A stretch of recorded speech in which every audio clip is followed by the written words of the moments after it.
Studio से live.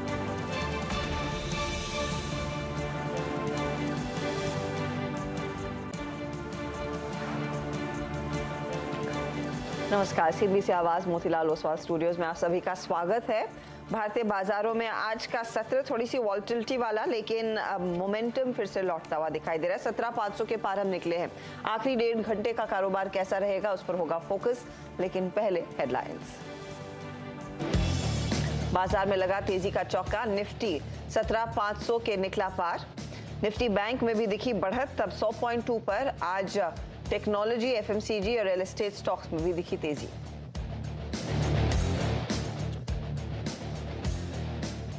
अच्छे Q4 update के बाद एचडीएफसी ट्विंस में करीब 2% ज्यादा की मजबूती। चौथी तिमाही में करीब 17% रही एचडीएफसी बैंक की लोन ग्रोथ। डिपॉजिट्स में करीब 20% का उछाल दर्ज।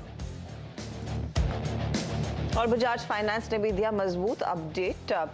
हालांकि ऊपरी लेवल से स्टॉक में देखी हल्की मुनाफा वसूली। चौथी तिमाही में कंपनी का एसेट अंडर मैनेजमेंट 29% बढ़ा।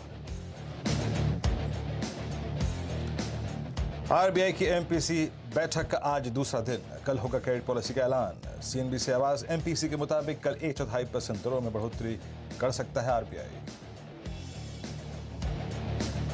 और एशिया के सबसे रईस इंसान बने मुकेश अंबानी फोर्ब्स की ताजा लिस्ट में 126 अरब डॉलर की संपत्ति के साथ एशिया के नंबर 1 और दुनिया के 9वें नंबर पर अमीर बने।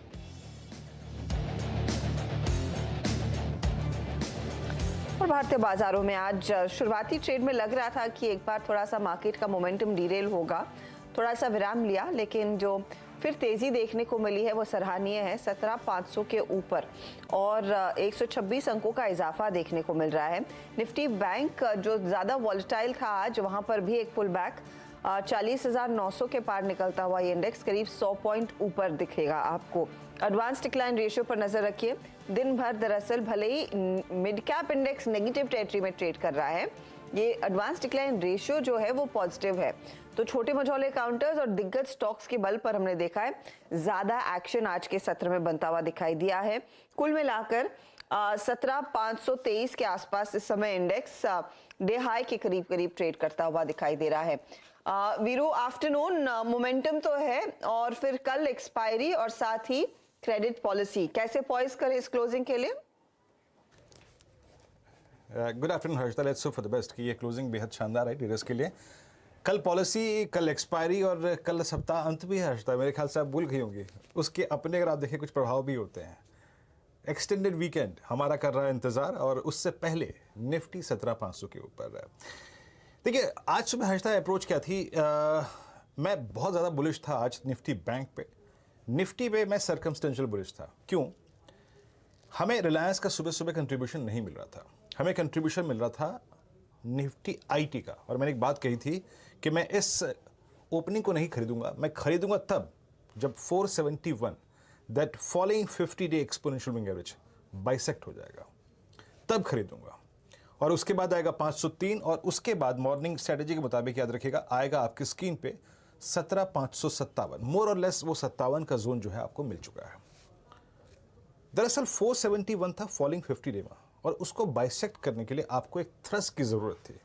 कहीं से तो आए, वो जनरेट किया एचडीएफसी बैंक ने। लेकिन हमें फ्रेंकली स्पीकिंग हर्षदा बिना आईटी के कंट्रीब्यूशन के या फिर बिना रिलायंस के कंट्रीब्यूशन के वो नहीं मिल सकता था। और एग्जैक्टली 10 बजे के आसपास जब मैं आशीष के साथ मंत्रणा में था, बातचीत में था, निफ्टी आईटी ने पार किया अपना 20 day exponential moving average. Exactly खुल के डिस्कशन हुआ था आशीष और मेरा उस वक्त, और वो था 28,720। दैट 20 डे में वाज प्लेस्ड एट 28,720। और जैसे ही वो पार हुआ 471 निकला, 503 भी आया, और आपके स्क्रीन पे मोटा मोटी 550 भी आ गया। अभी का डेटा क्या कहता है, इस बात को जहन में रखते हुए कि कल पॉलिसी है, कल एक्सपायरी है, कल वीकेंड भी है, ठीक है, उसके बाद हमें 3 दिन अगर आप देखें ऑफ मिलेगा। तो आइए स्टैट्स को देखते हैं। ऑप्शन राइटर्स कितने स्ट्रॉन्ग कन्विक्शन के साथ इस जोन में बैठे हुए हैं। इस नए जोन को मैं इसलिए कह रहा हूं हर्षदा, क्योंकि अब हमारे पास क्लस्टर डिफरेंट है। निफ्टी अब इस वक्त मात्र 100 डेमा के नीचे है, उसके सिवा सब एवरेजेस पार कर चुका है। But look at the conviction of put writers.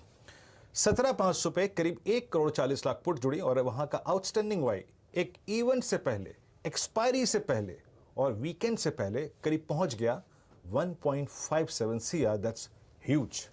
और 17,400 पे तो खैर वो करीब 1.5 करोड़ पहले से था, बट 17,600 पे याद रखिएगा आउटस्टैंडिंग वाई करीब करीब अब 1.14 CR है।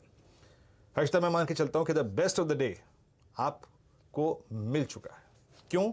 क्योंकि ये डेटा ये कह रहा है कि बाजार ने कल के लिए अपना एक प्लेसमेंट, कल का अपना एक जोन ढूंढ लिया है और वो जोन परसिस्ट करता है 17,450 460 के ऊपर, जो कि आज का ब्रेकआउट पॉइंट था 471, that 50 day exponential moving average.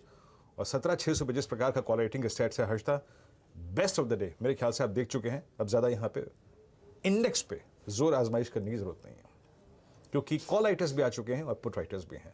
आपको डिफेंड करेगा 50 डे में, यस, अपने स्टॉप लॉसेस को प्लेस करके रखिए करीब करीब 17,451 या फिर 471 के जोन में। But best of the day देख चुके हैं, आपको मिल सकता है अगर आप लॉन्ग ट्रेड कमिटेड रहें तो 550, 570, 580 यानी करीब यहां से 50 पॉइंट की गुंजाइश बनती है, क्योंकि कॉल राइटर अब सिर्फ 17,600 की स्ट्राइक पे है। So further upswing possibility of 40 to 50 point इस डेटा में हर्षदा है। अब आइए निफ्टी बैंक। निफ्टी बैंक में मेरा सुबह एक क्लियर व्यू था, out of these two indices best है Nifty bank. Thanks to HDFC bank, thanks to Kotak Mahindra bank जिसने आज ये स्विंग दिया। लेकिन मेरा व्यू क्लियरली ये था कि खुलते ही लेना नहीं है, हमें डिप को बाय करना है, डिप टुवर्ड्स बेस 1 या फिर dip towards previous close. Exactly आज का वो लेवल हमको मिल गया। हमारा प्रीवियस क्लोज था 40,810 और वहीं तक का डिप मिला, वहां से ओवरशूट कर गया और हम करीब करीब 40,000, 41,080 के ट्रेजेक्टरी को छू के आए। याद रखिएगा, एक तो कल एक्सपायरी, एक तो कल पॉलिसी, एक तो कल वीकेंड और ज्यादा प्रभावित कल के इवेंट से निफ्टी बैंक होता है। अगर आपको लॉन्ग ट्रेड मिल गया है तो क्या करें? अगर आप पैसा कमा के बैठे हैं तो क्या करें? लेके आइए ऑप्शन स्टैट्स। 6 स्ट्राइक्स क्या कहती है इस वक्त की। हर्षदा, आपकी स्क्रीन पे मैंने जो स्ट्राइक्स पुट्स में यूज किए हैं ना, वो बड़ी क्रिटिकल है आज कल के इवेंट के मद्देनजर। जरा लिखे आइए वो 6 स्ट्राइक्स। यहां मैंने इंक्लूड की है एक तो 41,000 की पुट, जहां पे आउटस्टैंडिंग वाई अब सबसे ज्यादा है 43 लाख का। 4800 क्या है याद करिए, जब हर्षदा और मैं परसों की क्लोजिंग कर रहे थे, 4800 is exactly your 20 week exponential moving average. वहां पे 38 लाख शेयर का है और 40,700 पे पुट राइटर बड़े कंफर्टेबली 34 लाख का पुट लेके बैठा हुआ है। लेकिन यहां पे एक चीज देखिए आप, 41,200 पे, 41,400 पे, 41,500 पे कॉल राइटर्स विजिबल हैं। सो आप लॉन्ग अगर हैं तो पैसा बना चुके हैं, दैट्स गुड, पर आप लॉन्ग पे कमिटेड रह सकते हैं। चुपचाप एक रीजनेबल स्टॉप लॉस लेके चलिए और वो स्टॉप लॉस थोड़ा सा हर्षदा डीप आएगा, वो आएगा करीब करीब आज के बेस के आसपास, दैट इज अप्रोक्सीमेटली 40,510 या फिर 40,660। लेकिन हर्षदा, जिस प्रकार का निफ्टी बैंक का स्ट्रक्चर है, मैं आपसे बुधवार को भी कह रहा था, मैं आपसे शुक्रवार को भी कह रहा था, सोमवार को भी कह रहा था, I will commit my longs. मैं अपने लॉन्ग्स लेकर यहाँ पे खड़ा रहूंगा, क्योंकि ये क्लोज अगर वीकली बेसिस पर हर्षदा आ गया तो ये एक बहुत ही स्ट्रॉन्ग क्लोज होगा निफ्टी बैंक में हर्षदा। और इस बीच निफ्टी बैंक 4929 पर 116 पॉइंट ऊपर और निफ्टी खुद करीब 17,527 पर आ चुका है, यानी कि अब हम सिर्फ करीब 17 पॉइंट दूर हैं आज के डे हाई से। तो ध्यान रहेगा उन लेवल्स का। चलिए आपके लिए लेकर आते कुछ स्टॉक्स जिनमें सबसे ज्यादा एक्शन आज के सत्र में बनता दिखाई दिया है। ट्रेंडिंग काउंटर्स में देखिएगा, दिग्गज काउंटर L&T 3.5% ऊपर। बैंकों में HDFC बैंक का जिक्र वीरू ने किया, वो खुद स्टॉक 2.5% ऊपर है और HDFC में भी 2% तक का इजाफा देखने को मिला है। TCS किक ऑफ करेगा रिजल्ट सीजन अगले वेंसडे को शाम में और वो स्टॉक आज ऊपर। IGL में एक तगड़ा पुल बैक देखने को मिला है। ऐसी कुछ खबरें आ रही थी, सूत्रों के हवाले से नेटवर्क चला रहा था कि शायद वो किरिट पारे की रिकमेंडेशंस अप्रूवल के लिए आती हुई दिखाई देंगी जल्दी। तो IGL MGL में एक strong pull back. Coforge, Tata communication दूसरे काउंटर्स हैं जहां पर हमने तेजी देखी है। क्या नहीं चला उसमें आपके सामने आयशा आज थोड़ा सा करेक्ट कर रहा है राधा। अशोक लेलैंड में भी 3.5% का दबाव। फेडरल बैंक, अदानी एंटरप्राइजेज या दूसरे काउंटर्स हैं जहां पर आज हमने देखा थोड़ी सी मुनाफा वसूली हावी होती हुई दिखाई दे रही है। तो ये है फिलहाल आपके लिए वो ट्रेंडिंग काउंटर्स। अब हमारे जानकारों को जोड़ना शुरू करते हैं जो आपको बताएंगे आपकी क्या ट्रेडिंग रणनीति होनी चाहिए। फंडामेंटल्स के लिए हमारे साथ आज कार्यक्रम में जुड़ रहे हैं गौरांग शाह, फिर टेक्निकल कॉल्स के लिए प्रकाश गाबा मौजूद हैं। इसके अलावा हम बात करेंगे मानस जायसवाल से, राजेश सातपुते, राहुल शर्मा और चंदन तापड़िया को भी आगे हम जोड़ेंगे। ये सब आपको बताएंगे आपकी तकनीकी तौर पर रणनीति क्या होनी चाहिए मार्केट में यहाँ से आगे के अप्रोच के लिए, और स्पेशली कल इवेंट वाले डे में आपने क्या पोजिशनिंग रखनी है। यही नहीं, फिर आपके लिए हम हाजिर करेंगे एक खास चर्चा। कल क्रेडिट पॉलिसी आने वाली है, तो कैसे अप्रोच करना चाहिए पॉलिसी के लिए, उसकी तैयारी होगी ही, लेकिन इकोनॉमी की सिचुएशन कैसी है इस पर भी राय लेंगे। एक्सिस बैंक के चीफ इकोनॉमिस्ट सौगत भट्टाचार्य हमारे साथ होंगे। 2:40 पर हर रोज की तरह 4 का चौका।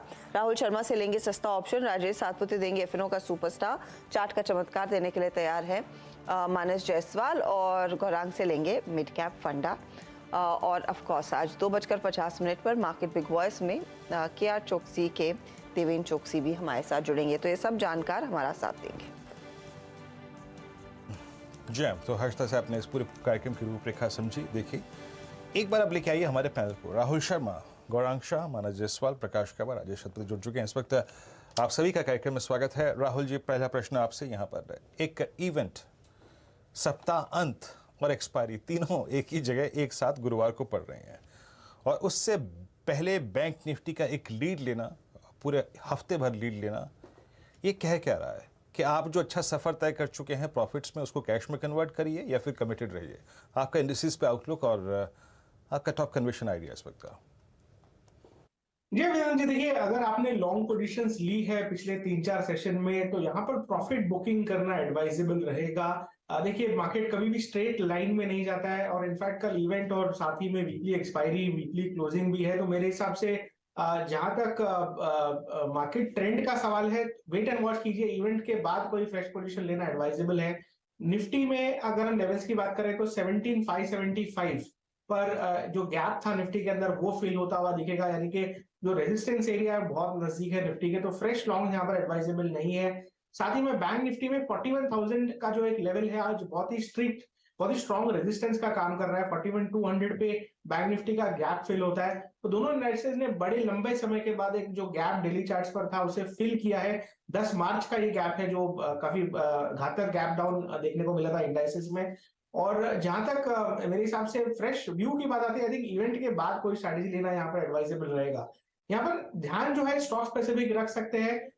स्टॉक स्पेसिफिक में मिड कैप में हमारी एक आइडिया है, डेटा पैटर्न्स का सेटअप हमें बहुत अच्छा लगता है। इसे डिलीवरी में बाय करके चलने की राय रहेगी। हमें लगता है कि पिछले जो हिसाब से स्टॉक का सेटअप है, 10 दिन के हाईएस्ट लेवल्स पर डिलीवरी क्वांटिटी मार्क हुई थी मंडे के सेशन में, और अपने सारे एवरेजेस के ऊपर स्टॉक ट्रेड कर रहा है। डिफेंस क्षेत्र में जो एक तरह से आउट परफॉर्मेंस हमने देखी थी, आई थिंक यहाँ पर मोमेंटम कंटिन्यू होता हुआ दिखेगा। तो डेटा पैटर्न्स को बाय करने की राय है। टारगेट जो है ऊपर में 1600 रुपए का रहेगा। आपको स्टॉप लॉस लगाना है 1360 का, और इसे डिलीवरी में बाय करके चलने की राय है। ओके, डेटा पैटर्न्स डिलीवरी पे याद रखिएगा, ये कोई डे कॉल नहीं है, ये कॉल को आपको क्लोजिंग में चेज नहीं करना, it's delivery call. Yes, chart बेहतरीन है, चार्ट बेहतरीन है, इसमें कोई राय नहीं है। और एक लंबे टर्म प्रोस्पेक्टिव से अगर आप देखें तो बहुत बेहतरीन चार्ट है ये। मानस, गुड आफ्टरनून, कार्यक्रम में स्वागत है आपका। मानस, आपका कन्विक्शन आइडिया क्या रहेगा इस वक्त? Good afternoon Virendra ji. देखिए, टोरेंट फार्मा पे खरीदारी करनी है। यहाँ पर अगर आप देखिए तो कंसोलिडेशन देखने को मिल रहा था। करीब 10-12 सेशन से हम एक ही रेंज में कंसोलिडेशन देख रहे थे। 1560 के आसपास स्टॉक रेजिस्टेंस फेस कर रहा था। फाइनली आज 1560 का जो रेजिस्टेंस है, टोरेंट फार्मा ने उसको ब्रीच किया है। तो करंट लेवल्स पे खरीदारी करने की राय रहेगी। 1544 के नीचे स्टॉप लॉस रखना है, लेकिन ऊपर की तरफ टारगेट भी बड़े हैं। 1630 तक के टारगेट्स आपको टोरेंट फार्मा में देखने को मिल सकते हैं। तो ये कैश में कॉल है, ऑप्शन में लिक्विडिटी नहीं है, तो वहां पर कॉल नहीं होगा। तो करंट लेवल्स पे खरीदारी करिए 1544 के स्टॉप लॉस से 1630 के टारगेट के लिए। इसके टारगेट के लिए टोरेंट फार्मा में एक बाय कॉल। गाबा साहब, आफ्टरनून बताइए, आपका ट्रेड क्या है? आपका मेरा ट्रेड है आज इस वक्त वो है आईटी क्षेत्र से, और वो है टीसीएस। तेजी है, स्ट्रेच हो चुका था डाउनसाइड, एक अपमूव मिलना चाहिए था। 3256 पर ट्रेड कर रहा है टीसीएस। 3300 पर जाना चाहिए, स्टॉप होगा 3225 टीसीएस। टीसीएस में एक मौका तेजी करने का साफ दिखाई दे रहा है। टीसीएस अगले बुधवार को तैयारी हो रही होगी नतीजों की। ये 12 तारीख को आने वाले हैं, और इस बीच आईटी से ही जुड़ी हुई एक बड़ी डेवलपमेंट जो हम रुपये में देखते हैं, रुपया दिन के ऊंचाई पर आ चुका है। ये इनफैक्ट 8192 के लेवल्स तक गया और अब फिर 82 के आसपास आपको दिखाई देगा। तो अच्छी मजबूती देखने को मिली थी और अब फिर से 82 के आसपास ट्रेड करता हुआ। राजेश सातपुते, गुड आफ्टरनून, बताइए आपका ट्रेड।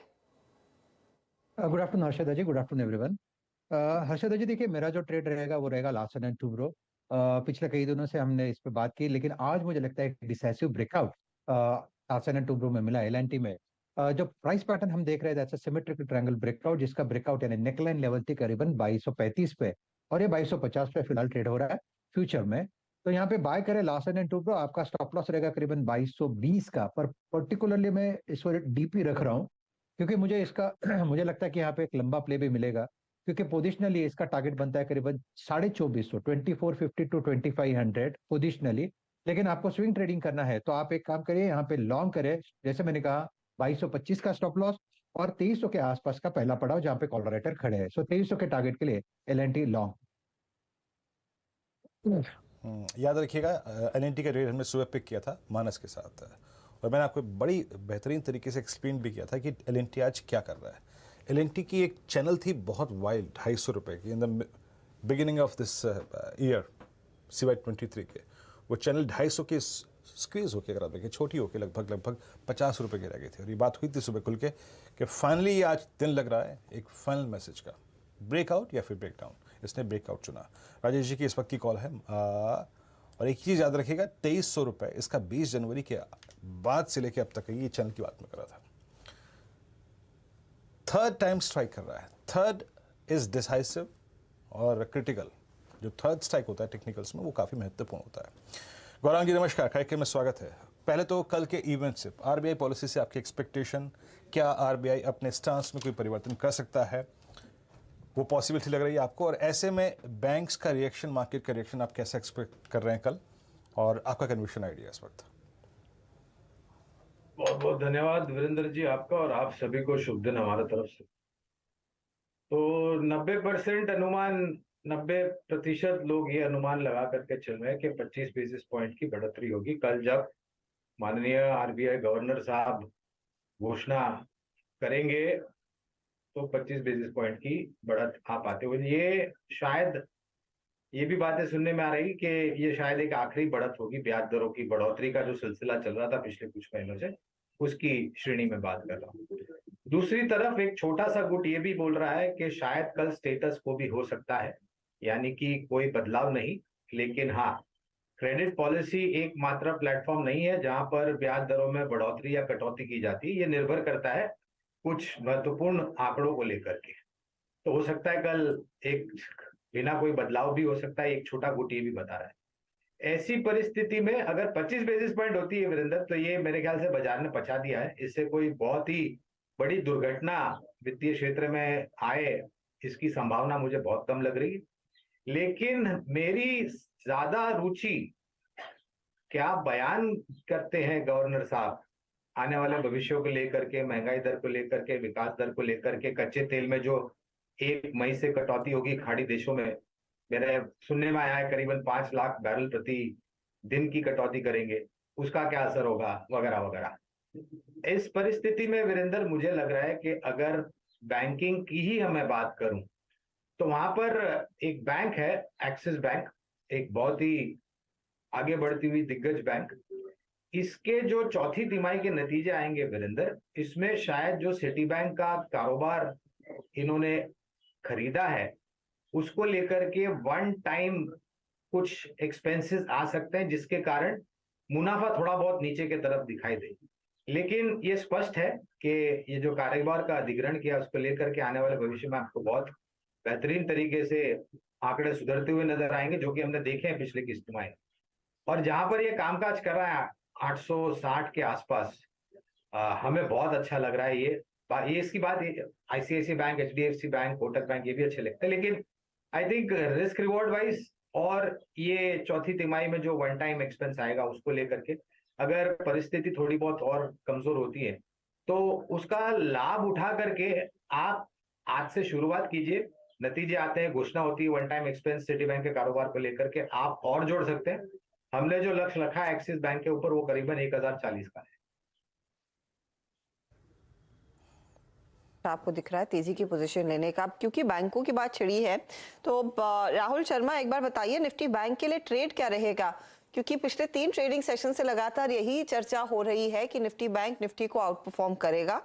अब 40,940 के लेवल्स आ चुके हैं, अगला पड़ाव क्या?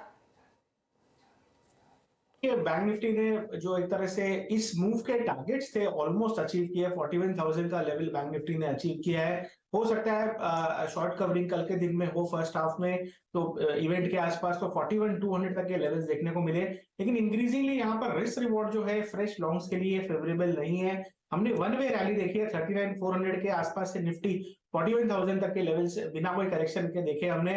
तो मेरे हिसाब से अगर पुल बैक आता है तो आई थिंक एक अच्छा मौका रहेगा री एंट्री करने के लिए, या कल अगर 41,200 के आसपास रहता है तो शॉर्टिंग के भी मौके देखे जा सकते हैं। तो फिलहाल मेक और ब्रेक सिचुएशन में है बैंक निफ्टी।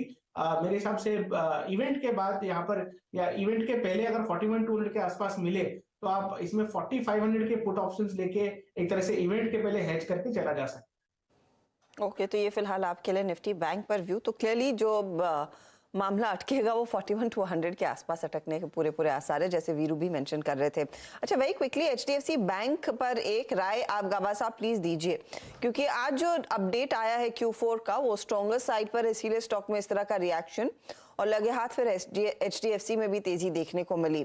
टेक्निकली आपकी अप्रोच क्या रहेगी? बाय साइड सिंपल, हाँ थोड़ा रेसिस्टेंस करीब 1670 60 के आसपास है, लेकिन वो पार हो जाएगा।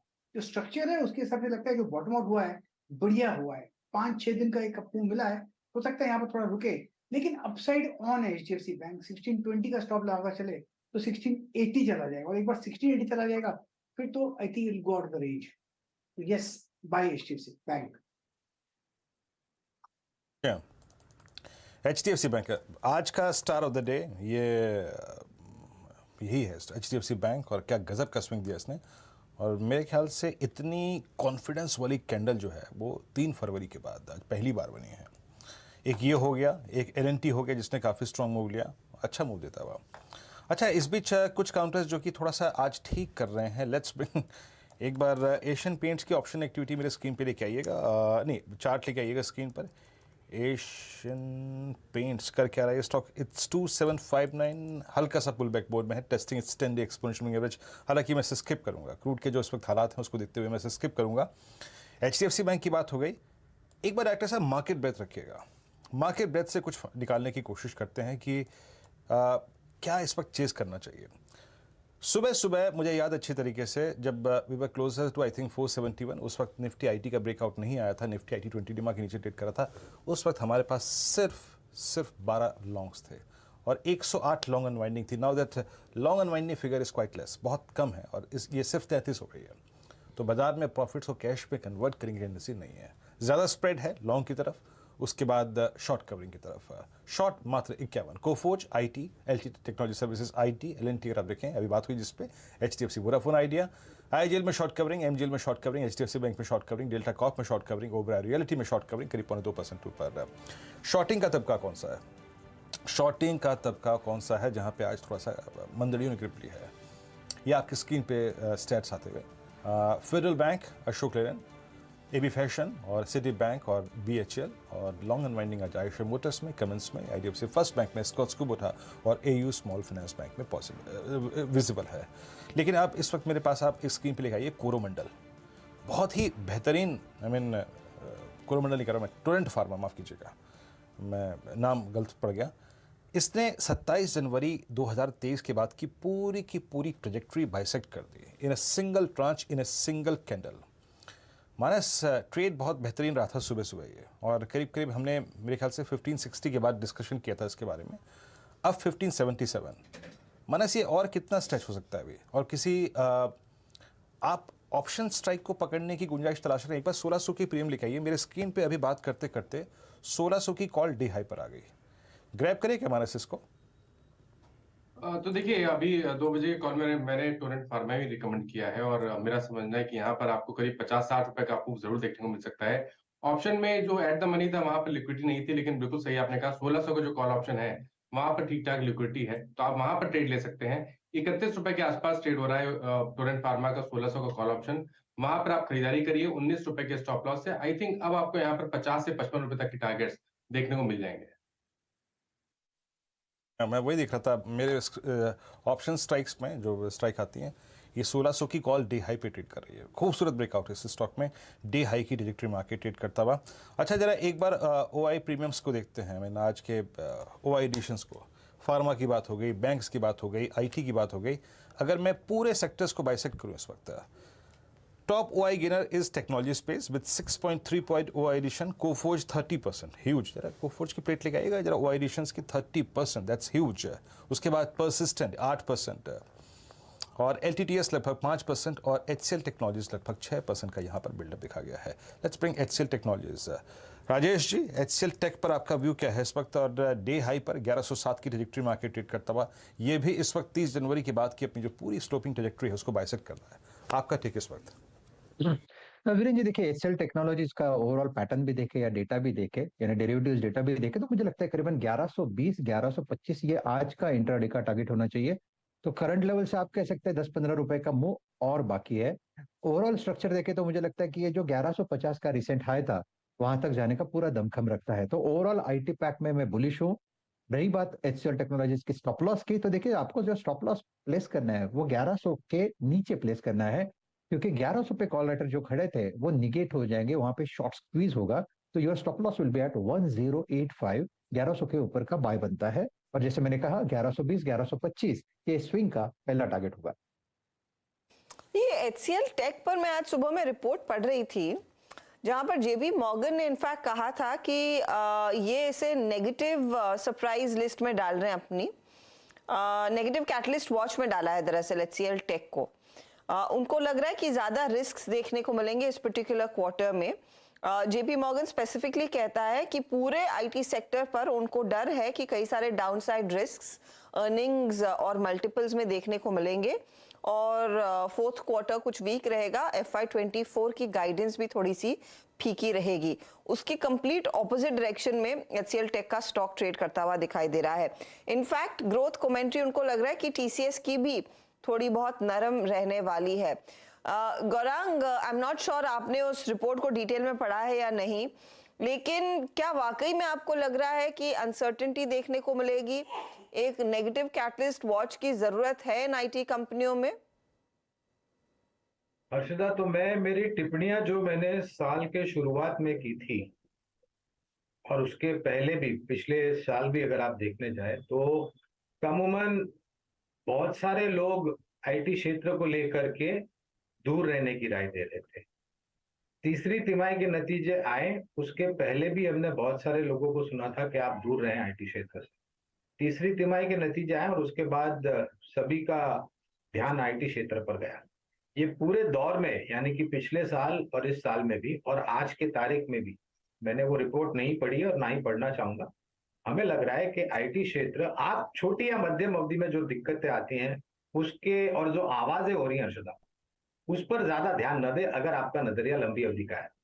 और लंबी अवधि में हमें लग रहा है कि जिस प्रकार से IT कंपनियों का प्लेटफॉर्म, प्रोडक्ट्स और सर्विसेज का इस्तेमाल होगा, क्योंकि आज के तारीख में हर एक कंपनी को जरूरत यह है कि आप अपने IT एनवायरनमेंट को स्वस्थ रखें और ज्यादा महत्वपूर्ण सुरक्षित रखें, क्योंकि बहुत अलग अलग प्रकार के फिशिंग मेल्स वगैरह, साइबर अटैक्स, हैकिंग वगैरह हो रही हैं। तो इस दौरान में आपको जरूरत है कि आप अपना IT एनवायरनमेंट सुरक्षित रखें, ताकि उपभोक्ता बिना किसी झिझक और डर के आपका प्लेटफॉर्म इस्तेमाल कर सके। उस परिस्थिति में जाहिर है आपको IT क्षेत्र की कंपनियों की जरूरत पड़ेगी, क्योंकि IT क्षेत्र एक ऐसा क्षेत्र है जहां पर अपग्रेड्स एवरी डे या फिर एवरी आवर आते हैं। वैसी परिस्थिति में हमें लग रहा है कि IT क्षेत्र आपका पोर्टफोलियो का एक हिस्सा बिल्कुल होना चाहिए। कितना प्रतिशत होना चाहिए ये निवेशक के जोखिम झेलने की क्षमता के ऊपर है, लेकिन Infosys, TCS, HCL Tech, Tech Mahindra, Persistent System, Mindtree, LTI Mindtree, Coforge, Cyient, KPIT Tech और टाटा LXI, ये सभी कंपनियां आज के तारीख में भी हमारी खरीदारी की सूची में है, बुनियादी तर्क के आधार पर। कंपनियों के नाम ले ले जहां पर JP मॉर्गन ने कहा था कि वो एक्सपेक्ट कर रहे हैं दबाव रहेगा, अंडरवेट या फिर डाउनग्रेड की रेटिंग्स आई थी, लेकिन ये राय साफ है कि फंडामेंटली शायद ये आप इससे बेहतर आपको मौका ना मिले टेक्नोलॉजी कंपनियों को लेने का।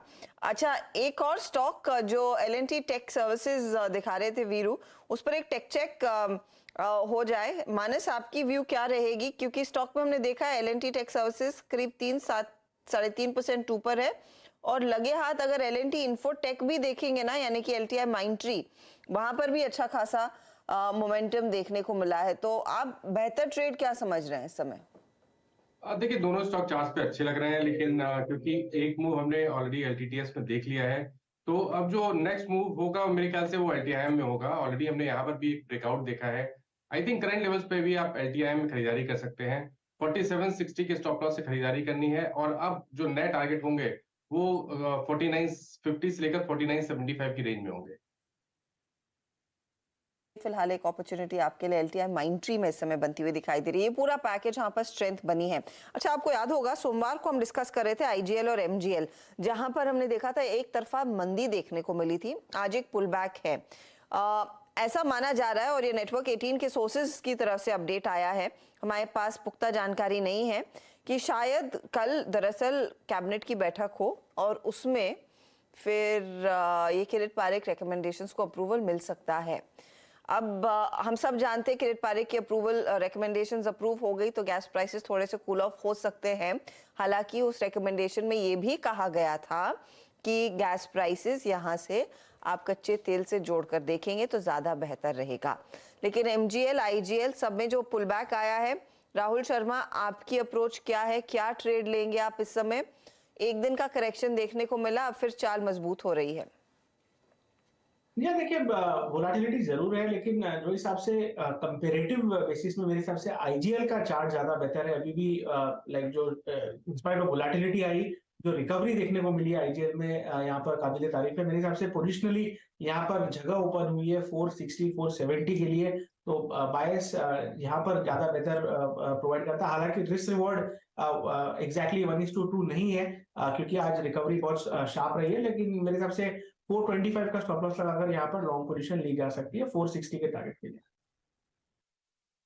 ओके, IGL MGL पे आज तक ये डिस्कशन। और निफ्टी करीब करीब अब 17,540 की ट्रैजेक्टरी। देखिए, निफ्टी उस पुट राइटर्स के कन्विक्शन जोन, जो कि आज का सबसे बड़ा ऑप्शन डेवलपमेंट है, 17,500, उस ट्रैजेक्टरी को छोड़ने को तैयार नहीं है। अच्छा, मैं इस टर्बुलेंस से, इस इफ्स एंड बट्स से, IT से और ऑटो से और बैंक से बाहर निकल के एक ट्रेड तलाश रहा हूँ।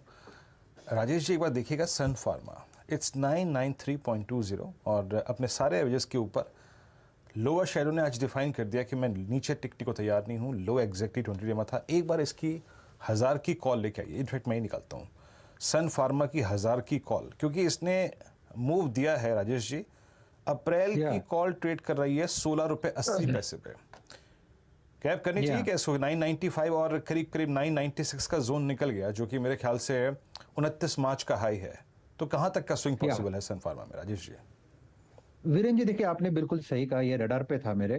सन फार्मा अगर आप ओवरऑल स्ट्रक्चर देखें तो अपने 200 डे में 100 डे में को कंप्लीटली रिस्पेक्ट दे रहा है। पिछले 3 दिनों में हमने देखा कि इसी लेवल के ऊपर ये सस्टेन कर रहा है। सामने जो टारगेट दिखता है मेरे हिसाब से इमीडिएट बेसिस पे देखें तो 1025 यानी 25 रुपीज का जंप, 25 रुपीज का स्विंग यहाँ पे पेंडिंग है। तो ये जो आपने कहा, जो 1000 रुपए का जो कॉल है, करंट मार्केट प्राइस 17 रुपए 20 पैसे के आसपास है, इसे बाय ही करना चाहिए। स्टॉप लॉस रखे 12 का, 5 रुपए का स्टॉप लॉस मेंटेन करे और सामने टारगेट करे सेट करीबन 26 रुपए का। 26 से 28 रुपए तक का स्विंग आपको फार्मा में मिलेगा, सन फार्मा में मिलेगा। So it's a buy in Sun pharma 1000 call at 17 rupees 20 paisa. तो कुछ डिफेंसेस की तरफ रुझान बढ़ता हुआ। टोरेंट फार्मा की पहले बात हो रही थी, अब सन फार्मा पर एक ट्रेड तेजी का राजेश सातपुते पकड़ रहे हैं। लेकिन देखिए, बैंक्स फोकस में 163 अंकों का इजाफा देखने को मिला था। सुबह में सरकारी बैंक नीचे थे, PSU बैंक इंडेक्स नेगेटिव में था और निजी बैंकों में सबसे ज्यादा तेजी देखने को मिली थी। अभी भी PSU बैंक इंडेक्स करीब 1.1% नीचे है।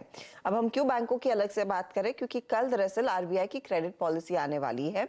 अब इस बारी RBI क्या करेगा? पिछली बारी याद होगा आपको कि चर्चा हुई थी कि शायद पॉज करेंगे, लेकिन 25 बेसिस पॉइंट का रेट हाइक आया। इस बारी कंसेंसस ये कह रहा है कि 25 बेसिस पॉइंट का रेट हाइक आ सकता है, लेकिन कुछ लोग ऐसे भी हैं जो मानते हैं शायद एक पॉज आएगा। हमने जो इनफैक्ट कई सारे जानकारों से बात की, वो डेटा भी आपके सामने लेकर आते हैं। जो CNBC आवाज भी कुछ इकोनॉमिस्ट से बात करता है, आवाज की MPC कहती है कि 4 बेसिस पॉइंट का एक रेट हाइक आता हुआ दिखाई देगा। हमारे साथ अब उसी एक MPC के मेंबर सौगता भट्टाचार्य जुड़ गए हैं एक्सिस बैंक से, ये इनके इकोनॉमिस्ट है। मिस्टर भट्टाचार्य, पिछली पॉलिसी में खूब चर्चा हुई थी कि शायद एक पॉज आएगा। इस पॉलिसी में एक बार फिर कंसेंसस बन रहा है 25 बेसिस पॉइंट का हाइक। इसके पीछे क्या फैक्टर्स रहेंगे? और आपका भी मैं देख रही हूँ आवाज MPC में आपने भी 25 बेसिस पॉइंट की तरफ ही वोट किया है। कि फैक्टर क्या है इस रेट हाइक के पीछे फिर? सो नमस्कार, थैंक यू वेरी मच। दो चीज है कि ग्रोथ अभी भी बहुत तगड़ा है। जो डेटा जो देखने को मिल रहा है, जो PMI की डेटा हो, GST हो, ई-वे बिल्स हो, फ्यूल कंजम्पशन हो, जो भी आप डेटा देखेंगे बहुत स्ट्रॉन्ग रोबस्ट डेटा है, बहुत रेजिलियंस है इकोनॉमी में।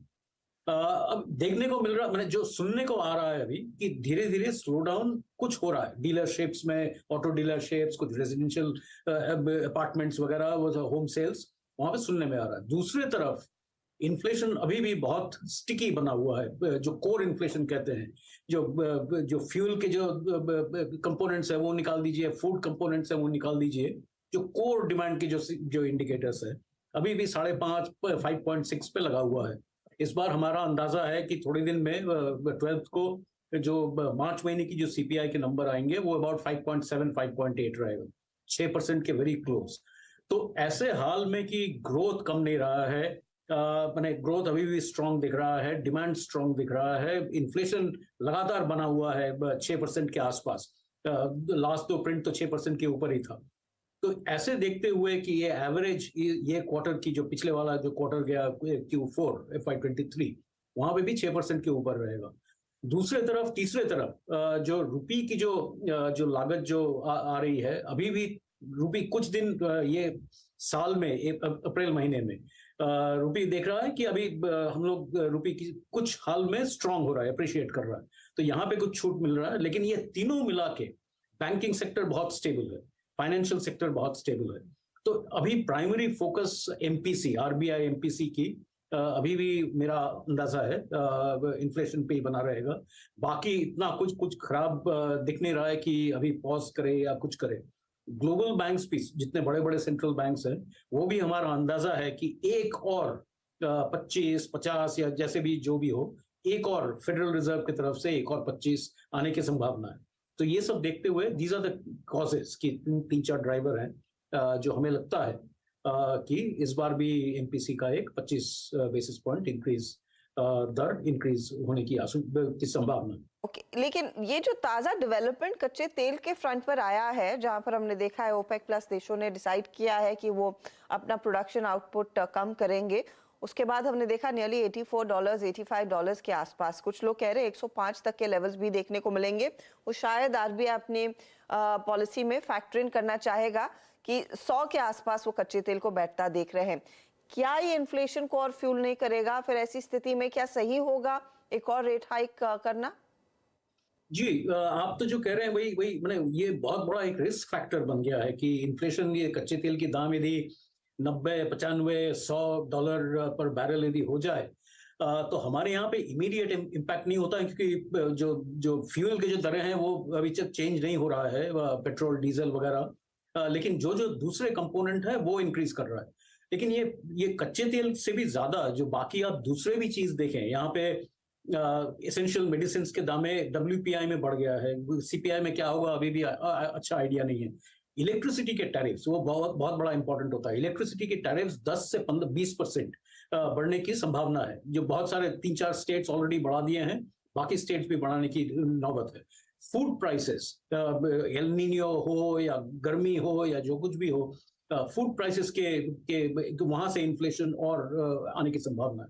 सो मैंने एक तरफ से डिमांड बढ़ा हुआ है, लोग मैंने बाकी जितने कॉर्पोरेट्स है वो इतना रेट अपने दरें नहीं कमाएंगे, लेकिन दूसरे साइड में जो जितने सप्लाई फैक्टर्स हैं वो सप्लाई साइड से प्राइसेस बढ़ने की संभावना है। तो ऐसे देखते हुए मैंने बहुत आरबीआई एमपीसी में बहुत इस बार कोई पॉज करने की आशंका कम है। हो सकता है, बहुत छोटी प्रोबेबिलिटी है, लेकिन पॉज करना ये समय खतरनाक हो सकता है कि वहां पे इन्फ्लेशन एक्सपेक्टेशंस जो कहते हैं वो इन्फ्लेशन एक्सपेक्टेशन शायद फिर से वो अंदर घुस जाए, वेज प्राइसेस में ये हो। तो यहाँ पे अभी मेरा अंदाजा है कि एक और बढ़ा देना चाहिए। मेरा अंदाजा है कि ये फाइनल होगा 6.75 तक के यदि रिपो ले जाए वो वहां पे जाके बंद होगी ये रेट हाइक साइकिल। लेकिन वो भी बोला नहीं जाता कि क्या वहां पे भी कि इन्फ्लेशन यदि बढ़ती ही जाए तो वहां पे और फिर उनको देखना होगा। एक और चीज मैं लास्ट में मैं फाइनली आपसे ये कहूंगा कि इस बार की जो फॉरवर्ड गाइडेंस है वो क्या बोलते हैं वो बहुत इंपॉर्टेंट हो जाएगा।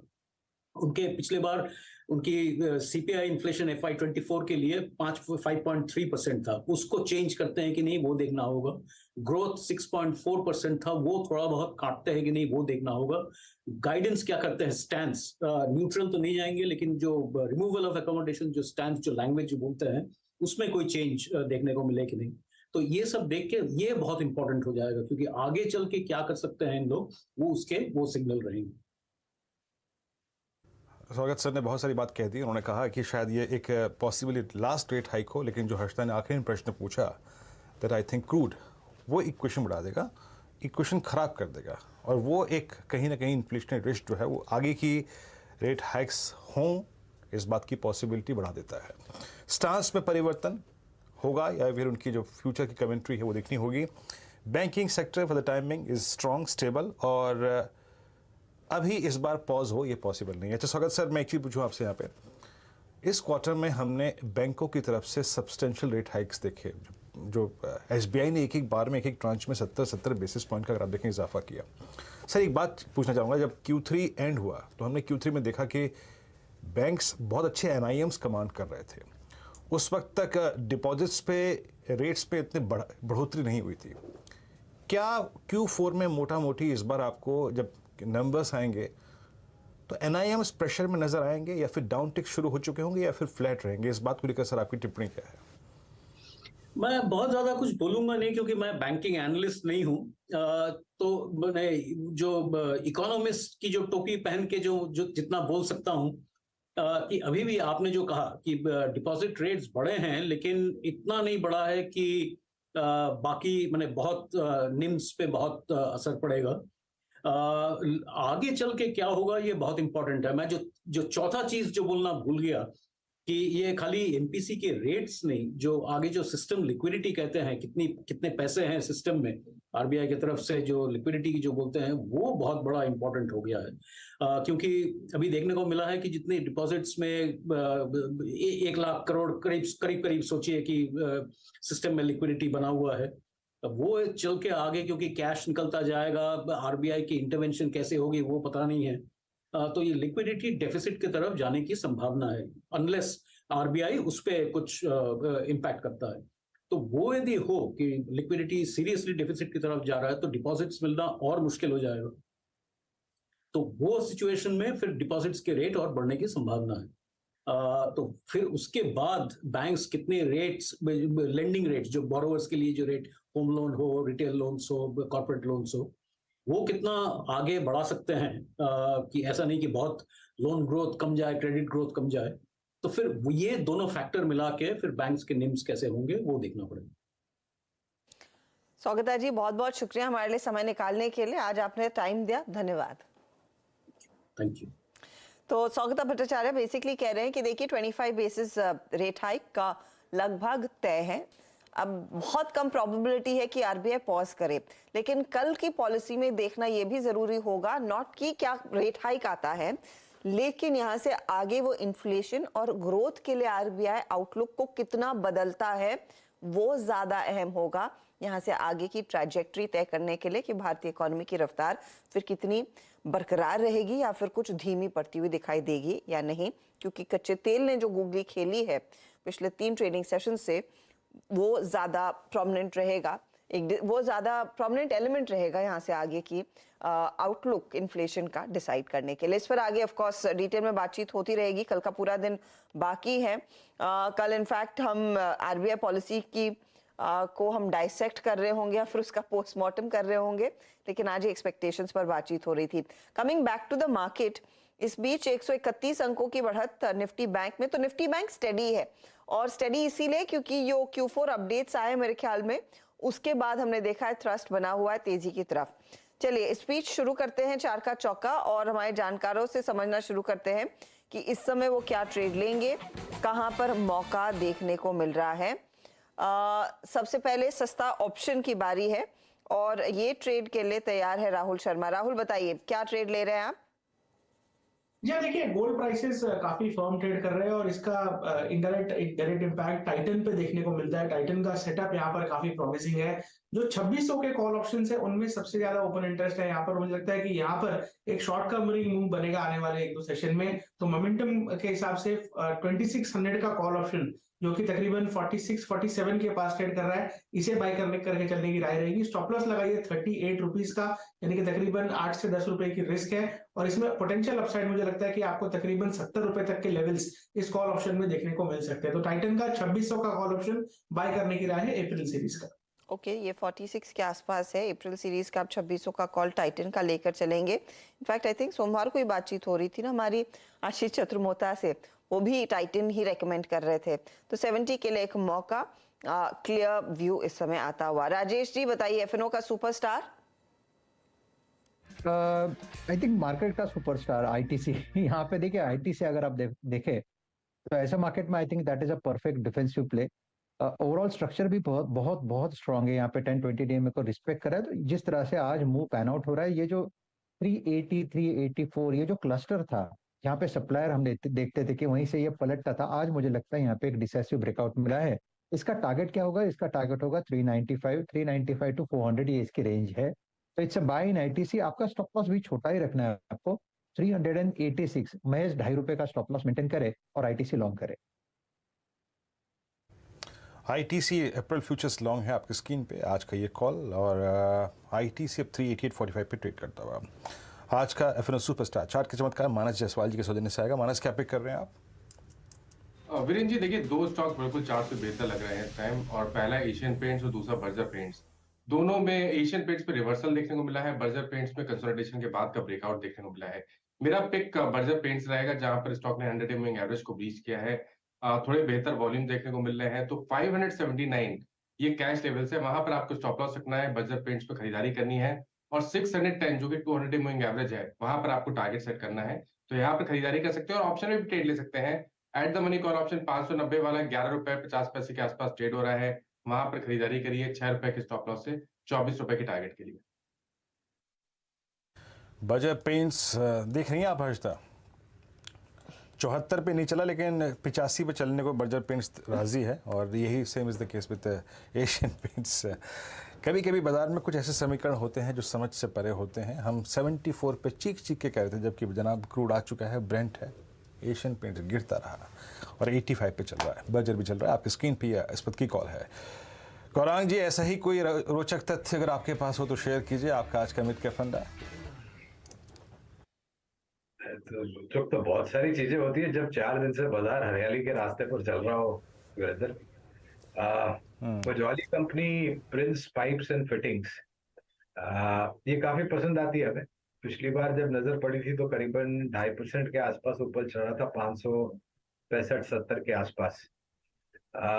ये काफी अच्छा लग रहा है, और हमें लग रहा है कि नतीजों के आधार पे भी जो भी टिप्पणियां मैनेजमेंट ने की थी पिछली, यानी कि तीसरी तिमाही में, उसको ध्यान में रखते हुए, और आने वाले समय में जो मौके होंगे कंपनी के पास अपने कामकाज को आगे बढ़ाने के लिए, इससे एक सकारात्मक असर इनके आंकड़ों पर आएगा, नतीजों पर आएगा। तो प्रिंस पाइप्स एंड फिटिंग्स को पसंद करते हैं। अगर आप हमें लक्ष्य पूछते हैं तो 635 से लेकर के 650 तक के लक्ष्य हमें दिखाई दे रहे हैं। प्रिंस पाइप्स, और प्रिंस पाइप्स मुझे अच्छा, मैं स्टॉक को देखूंगा, पहले एक काम करता हूँ, चारों के चारों ट्रेड रख देता हूँ। हमने शुरुआत की थी सस्ता ऑप्शन से, और टाइटन सुबह आपको याद होगा सेमी हाउस व्यू में जेम फाइनेंशियल्स में आशीष चतुर्वेदी जी ने टाइटन रिकमेंड किया था। इस वक्त ऑप्शन 2600 की कॉल, स्ट्रॉन्ग मूव 47.75 पे ट्रेड करती है for a possible target swing of 70 आपको बाय करनी है। उसके बाद मानस जी का ट्रेड आया और वो था आज ITC फ्यूचर्स जिसको आपको बाय करना है स्ट्रॉन्ग। और राजेश सपुते माफ़ कीजिएगा 395 400 का अगर आप देखें यहाँ पर जोन है और that means all time high की ट्रैजेक्टरी राजेश जी जो है वो एक्सपेक्ट कर रहे हैं, ऑल टाइम हाई तक का स्विंग है। मानस जी ने बजाज पेंट्स को पिक किया था और करीब 610 का यहाँ पर लक्ष्य है 591 पे ट्रेड करता हुआ। जहाँ तक कि प्रिंस पाइप्स का सवाल है, आप मेरे पास इसका स्टॉक नहीं आ रहा इस वक्त और एक बार मैं इसके चार्ट को देखना चाह रहा था कि एग्जैक्टली कर क्या रहा है Prince pipes. Yes it's 555, yes I think 555 और एक बड़ा वाइल्ड स्विंग लिया था इसने दिसंबर 2021 में, करीब 900 रुपये का हाई था, अभी करीब 555 पे ट्रेड करता हुआ। मुझे याद है कोविड से पहले ठीक पहले इसकी लिस्टिंग हुई थी, IPO आया था, शानदार मूव दिया पैसा इसका स्टॉक ने। अच्छा इस बीच एक दो स्टॉक्स और मार्क कर देता हूँ यहाँ पे जहाँ पे अच्छा मूव आ रहा है। एक बार आप ग्रेसिम लेके आइएगा, ग्रेसिम आपकी स्क्रीन पे 1627 पे ट्रेड कर रहा है, मूव अच्छा देता हुआ और मेरे चार्ट में कोई दिक्कत है या ये स्टॉक है सुबह काफ़ी एक बड़ा इंट्राडे हाई लगा के आया था, मेरे ख्याल से मेरे चार्ट में ही दिक्कत है। I am not sure, I mean यहाँ पर अभी ये स्क्रीन पे डे हाई पर है लेकिन मेरे स्क्रीन पे मेरे चार्ट में एक वाइल्ड हाई शेडो है। मानस प्लीज चार्ट को चेक करेंगे आप, इस वक्त ग्रासिम के ये डे हाई है, आपका व्यू इस स्टॉक पे इस वक्त? देखिए व्यू पॉजिटिव है। करीब 5-6 दिन से हम देख रहे थे कि 1640 1645 की रेंज में स्टॉक रेजिस्टेंस फेस कर रहा था, लेकिन आज ग्रासिम ने फाइनली ये लेवल्स ब्रीच कर दिए हैं। तो बिल्कुल ये एक ब्रेकआउट केस है जहां पर आपको काफी बेहतर वॉल्यूम देखने को मिल रहे हैं। तो जो नेक्स्ट टारगेट होगा वो 1680 का होगा और अभी भी आप करंट लेवल्स पे भी खरीदारी कर सकते हैं। 1634 के स्टॉप लॉस से खरीदारी करिए 1680 के टारगेट के लिए।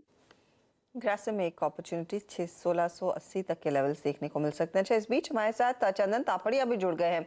चंदन आफ्टरनून, पहले तो बताइए इस समय ट्रेड क्या सुझा रहे हैं आप अपने क्लाइंट्स को, क्योंकि डे हाई पर इस समय निफ्टी लौटता हुआ 17,545 मेरे ख्याल में ऊंचाई थी और 540 के करीब इस समय हम थे। जी नमस्कार। देखिए बाजार में पिछले 3 दिनों से मोमेंटम है और जो 16,800 17,200 की रेंज है वो डिसाइसिवली ब्रेकआउट देने के बाद में यहाँ पे हायर लोज के फॉर्मेशन बन रहे हैं, तो मोमेंटम भी बरकरार रहना चाहिए। हमारा ऐसा मानना है कि कहीं ना कहीं ये 17,770 तक का स्विंग इंटेक्ट रहना चाहिए, तो हम लॉन्ग पोजीशन को कंटिन्यू रखने की सलाह रख रहे हैं।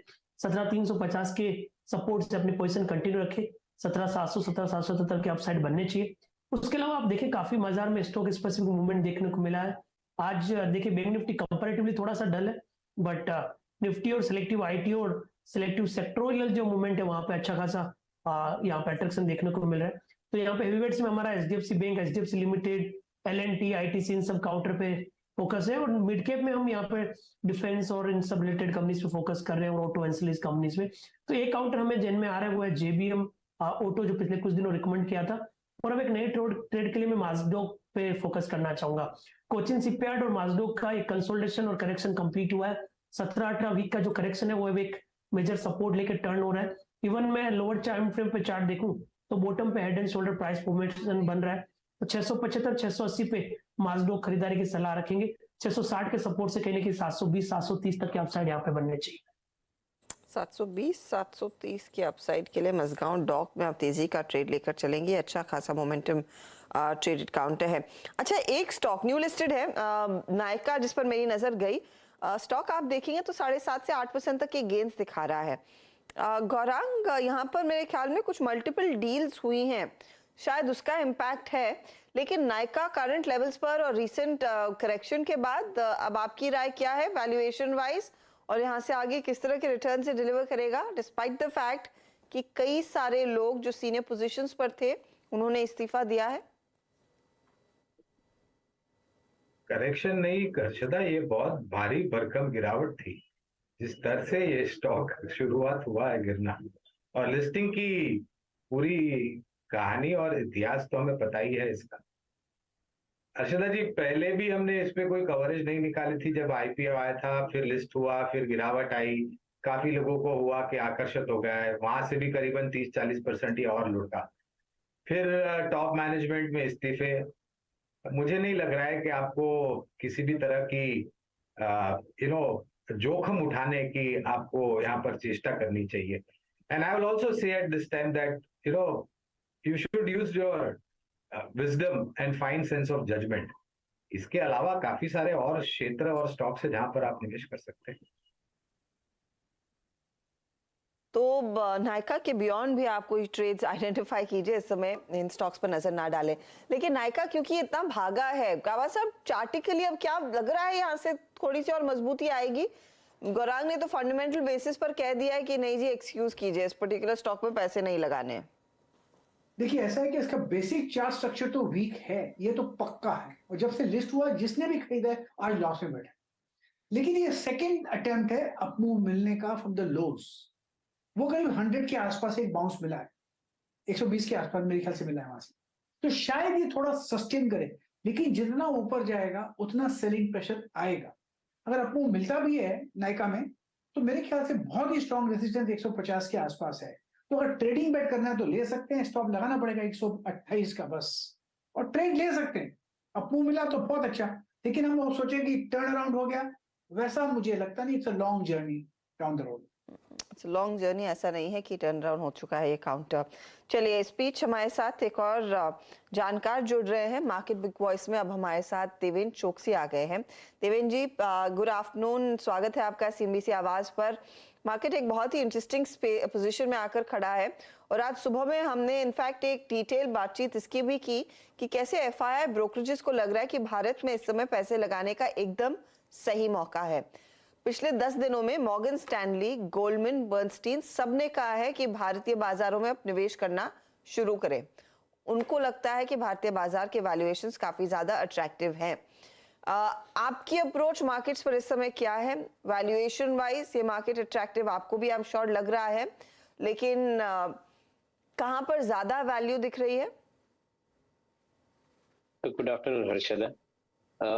हमने इतने सालों के अंदर एक चीज सीखी है मार्केट से कि जब भी इकोनॉमी की जो साइज है उससे मार्केट की साइज कम होती है तो मार्केट के अंदर बाइंग प्रपोजिशन बढ़ जाती है।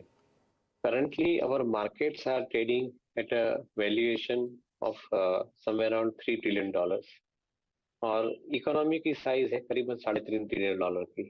सो instead of quoting at a 1:1 level, markets are quoting lower compared to the economy.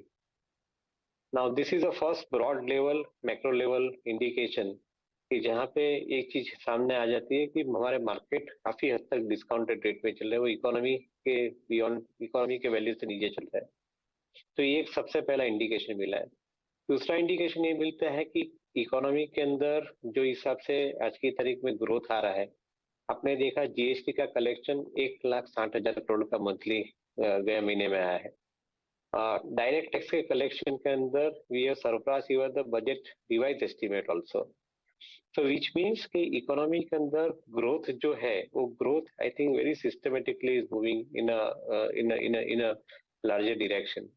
और at the same time government is putting in significant amount of money. 10 lakh crore तो इंफ्रास्ट्रक्चर में स्पेंड हो रहा है, PLI स्कीम में स्पेंड हो रहा है, नए कॉन्ट्रैक्ट्स मिल रहे हैं, नया बिजनेस खड़ा हो रहा है। तो मैं ऐसा समझता हूँ कि ओवरऑल कॉर्पोरेट सेक्टर की जो वर्किंग है, ये वर्किंग यहाँ से काफी हद तक अच्छी तरह से आगे बढ़नी चाहिए। इवन क्रेडिट ग्रोथ जो आया है मार्च मंथ का from respective companies, that is also indicating that corporate credit growth, retail credit growth, housing finance growth, rural growth, I think they are all intact. तो ओवरऑल मार्केट वैल्यूएशन की दृष्टि से देखें तो अपॉर्चुनिटी काफी है consumption के अंदर, बोथ इंडस्ट्रियल प्रोडक्ट्स का consumption as well as personal products का कंजम्पशन, दोनों कंजम्पशन के अंदर अपॉर्चुनिटी काफी बनी है। एट द सेम टाइम जो क्षेत्र के अंदर बैंकिंग और कॉर्पोरेट बैंकिंग के अंदर और NBFC के अंदर जहाँ पे रिटेल क्रेडिट का ऑफटेक है, वहाँ पे हम अच्छी तरह से एक आगे का समय देख रहे हैं उनके लिए। तो overall we would remain selective, we would be very careful about I think picking our investment. But मेरा ऐसा मानना है कि मार्केट वैल्यूएशन फ्रंट से देखे तो काफी हद तक एक एक्साइटिंग अपॉर्चुनिटी प्रोवाइड कर रहा है डिस्काउंटेड लेवल के ऊपर।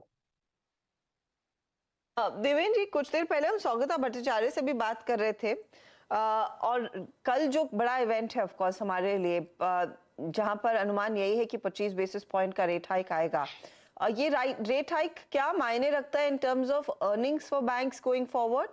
क्या आपको लग रहा है इनको इक्वली वो पास ऑन करना पड़ेगा in terms of deposit growth अपने मार्जिन्स को मेंटेन करने के लिए, और एंड मोस्ट इम्पोर्टेंटली पैसा रेस करने के लिए eight this point in time? तो हर्षद, एक इंडिकेशन ऐसा मिलता है कि कोई भी बैंक ने ये रेट हाइक के एंटीसिपेशन के अंदर अपने रेट्स नहीं बढ़ाए हैं इन रिसेंट टाइम्स। तो मैं ऐसा समझ के चलता हूँ कि शायद ये रेट हाइक के समय के अंदर शायद संभावना कम है। हैविंग सेड दैट, क्योंकि इसका भी एक नजरिया ऐसा है कि क्रूड ऑयल के दाम जो है वो कंपैरेटिवली कम है। Of course I think because of the OPEC decision to do the production cut, थोड़े दाम बढ़े हैं, but overall I think crude oil prices have remain stable to downwards. Because of that all the commodity prices are also remaining stable to downwards. तो मेरा ऐसा मानना, including in agri commodity, I think prices essential commodities के जो दाम है वो काफी हद तक अंदर कंट्रोल में है। तो शायद आरबीआई के पास इमीडिएटली कोई ऐसा कारण नहीं है कि जिसके अंदर वो अपने रेट ऑफ इंटरेस्ट बढ़ा के आई थिंक इकोनॉमी को ज्यादा कुछ इम्पैक्ट करे। ऑन द कॉन्ट्री में मानता हूँ कि अगर सेंट्रल बैंकर जल्दीबाजी में नहीं रेट हाइक करते हैं तो शायद वो इकोनॉमी के अंदर जो शॉक है वो एब्सॉर्ब करने की एक अच्छी तरह से उनको एक क्षमता देते हैं। अगर आपने बहुत जल्दीबाजी की रेट हाइक करने के लिए तो शायद I think will be creating significant amount of damage to the entire financial system which we are seeing in the Western world today. So in my viewpoint, I think rate hike probably at this juncture is not calculated. Even if it is calculated, I'm pretty certain that the banks will have to pass it over. And even if it is getting passed over, somewhere I think you will see some amount of trouble brewing. But at this point of time, we are keeping our I think understanding on this, that immediately rate hike शायद नहीं बने, ऐसा हमारा मानना है। इस बीच Nifty bank दोनों high trajectory में आके खड़े हुए हैं। देवेंद्र जी, अभी आपके प्रश्न के, हर्षता के प्रश्न के उत्तर में आपने कमोडिटीज़ का इस्तेमाल किया, क्रूड की बात हुई। ये कमोडिटी यूजर्स, आई मीन इस कार्यक्रम में पिछले ही दिन हम बहुत एक डिटेल डिस्कशन कर रहे थे एशियन पेंट्स पे, बर्जर पेंट्स पे। आज तो फिर भी एक टेक्निकल पुल बैक है, बट बाजार ने मोर और लेस पिछले 6 महीने में इन स्टॉक्स में इंटरेस्ट नहीं शो किया। आपका व्यू सर, मतलब ये हिस्टोरिकली बड़े क्रिटिकल लेवल्स हैं, specially in stocks like Asian paints. आप लोग क्या व्यू रखते हैं इस वक्त इन स्टॉक्स पे, इतनी 6-7 महीने की एक बहुत ही खराब प्राइस परफॉर्मेंस के बाद? Many a times हमारे मार्केट के अंदर I think we find this kind of situation कि जहाँ पे जो फ्रंटलाइन स्टॉक है उनके अंदर नए फंड एलोकेट नहीं होते हैं, तो एक तरफ उनकी जो तेजी बाजार में प्राइस की तेजी होती है वो अटक जाती है। तो similar situation we are experiencing in some of the frontline names including Asian paint. But जहाँ तक बिजनेस कारोबार का सवाल है, मैं नहीं मानता हूँ कि उनके लिए कोई विपरीत परिस्थिति है। ऑन द कंट्री में मानता हूँ कि एक तरफ क्रूड ऑयल और उनके डेरिवेटिव प्रोडक्ट्स के दाम कंपैरेटिवली नीचे आए हैं because the rate has come down, so margin protection is happening for most of the companies which are basically connected with the crude oil and the related prices, Asian Paint included. मेरा ऐसा मानना है कि demand scenario overall intact है as far as the paint industry is concern. Cost pressure का जो दायरा है वो थोड़ा शायद अंदर कंट्रोल है। तो ओवरऑल मैं ऐसा समझ के चलता हूँ कि आई थिंक कंपनी के नतीजे कुछ भी ठीक आएंगे। मे बी पिछले सालों के अंदर शायद आई थिंक हमारे मार्केट के अंदर एक ऐसी उम्मीद बनी थी कि ग्रोथ रेट बहुत फास्ट आएगा, नए फंड भी बहुत फास्ट आएंगे, बट शायद ग्रोथ रेट के अंदर थोड़ा बहुत मॉडरेशन आता भी है। फिर भी मैं समझता हूँ कि जो leadership company like Asian paint है, पीडीलाइट है, उनके लिए मेरे ख्याल से डिमांड सिनेरियो इंटैक्ट रहता है, प्राइसिंग सिनेरियो कॉस्ट के दाम होने के कारण आई थिंक इंटैक्ट रहता है। तो overall profitability scenario remains I think relatively positive.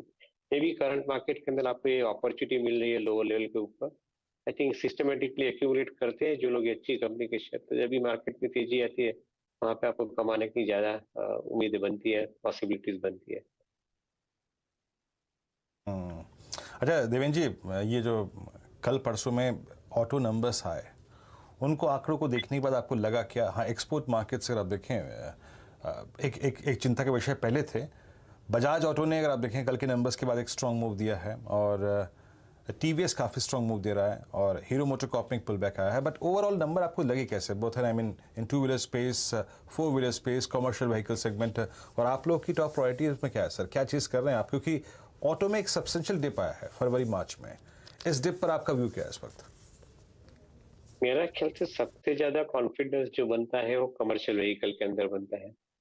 Passenger vehicle का उसके बाद में नंबर आता है और टू व्हीलर्स का लास्ट में नंबर आएगा, क्योंकि कमर्शियल व्हीकल के अंदर ग्रोथ अच्छे है। जैसे हमने टाटा मोटर्स के नतीजे भी देखे, आयशर के नतीजे भी देखे, और इंक्लूडिंग एमएनएम फाइनेंस जैसी कंपनी के जो लोन डिसबर्समेंट है, जो लार्जली कमर्शियल व्हीकल सेगमेंट में pre owned as well as new vehicle segment में जो लोन डिसबर्स करते हैं, उनके भी हम लोग ने नंबर देखे।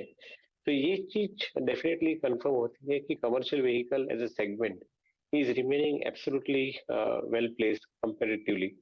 और मैंने पहले भी एक चीज के ऊपर एक भार दिया है कि जब गवर्नमेंट इतने बड़े पैसे इकोनॉमी के अंदर इंफ्रास्ट्रक्चर के माध्यम से खर्च कर रही है और इंडस्ट्री उसके साथ में पीएलआई की स्कीम के थकी नया ग्रोथ ला रही है, तो मैं ऐसा समझता हूँ कि commercial vehicle would be the performer, and not only performer but I think slightly better performer compare to the growth in the economy.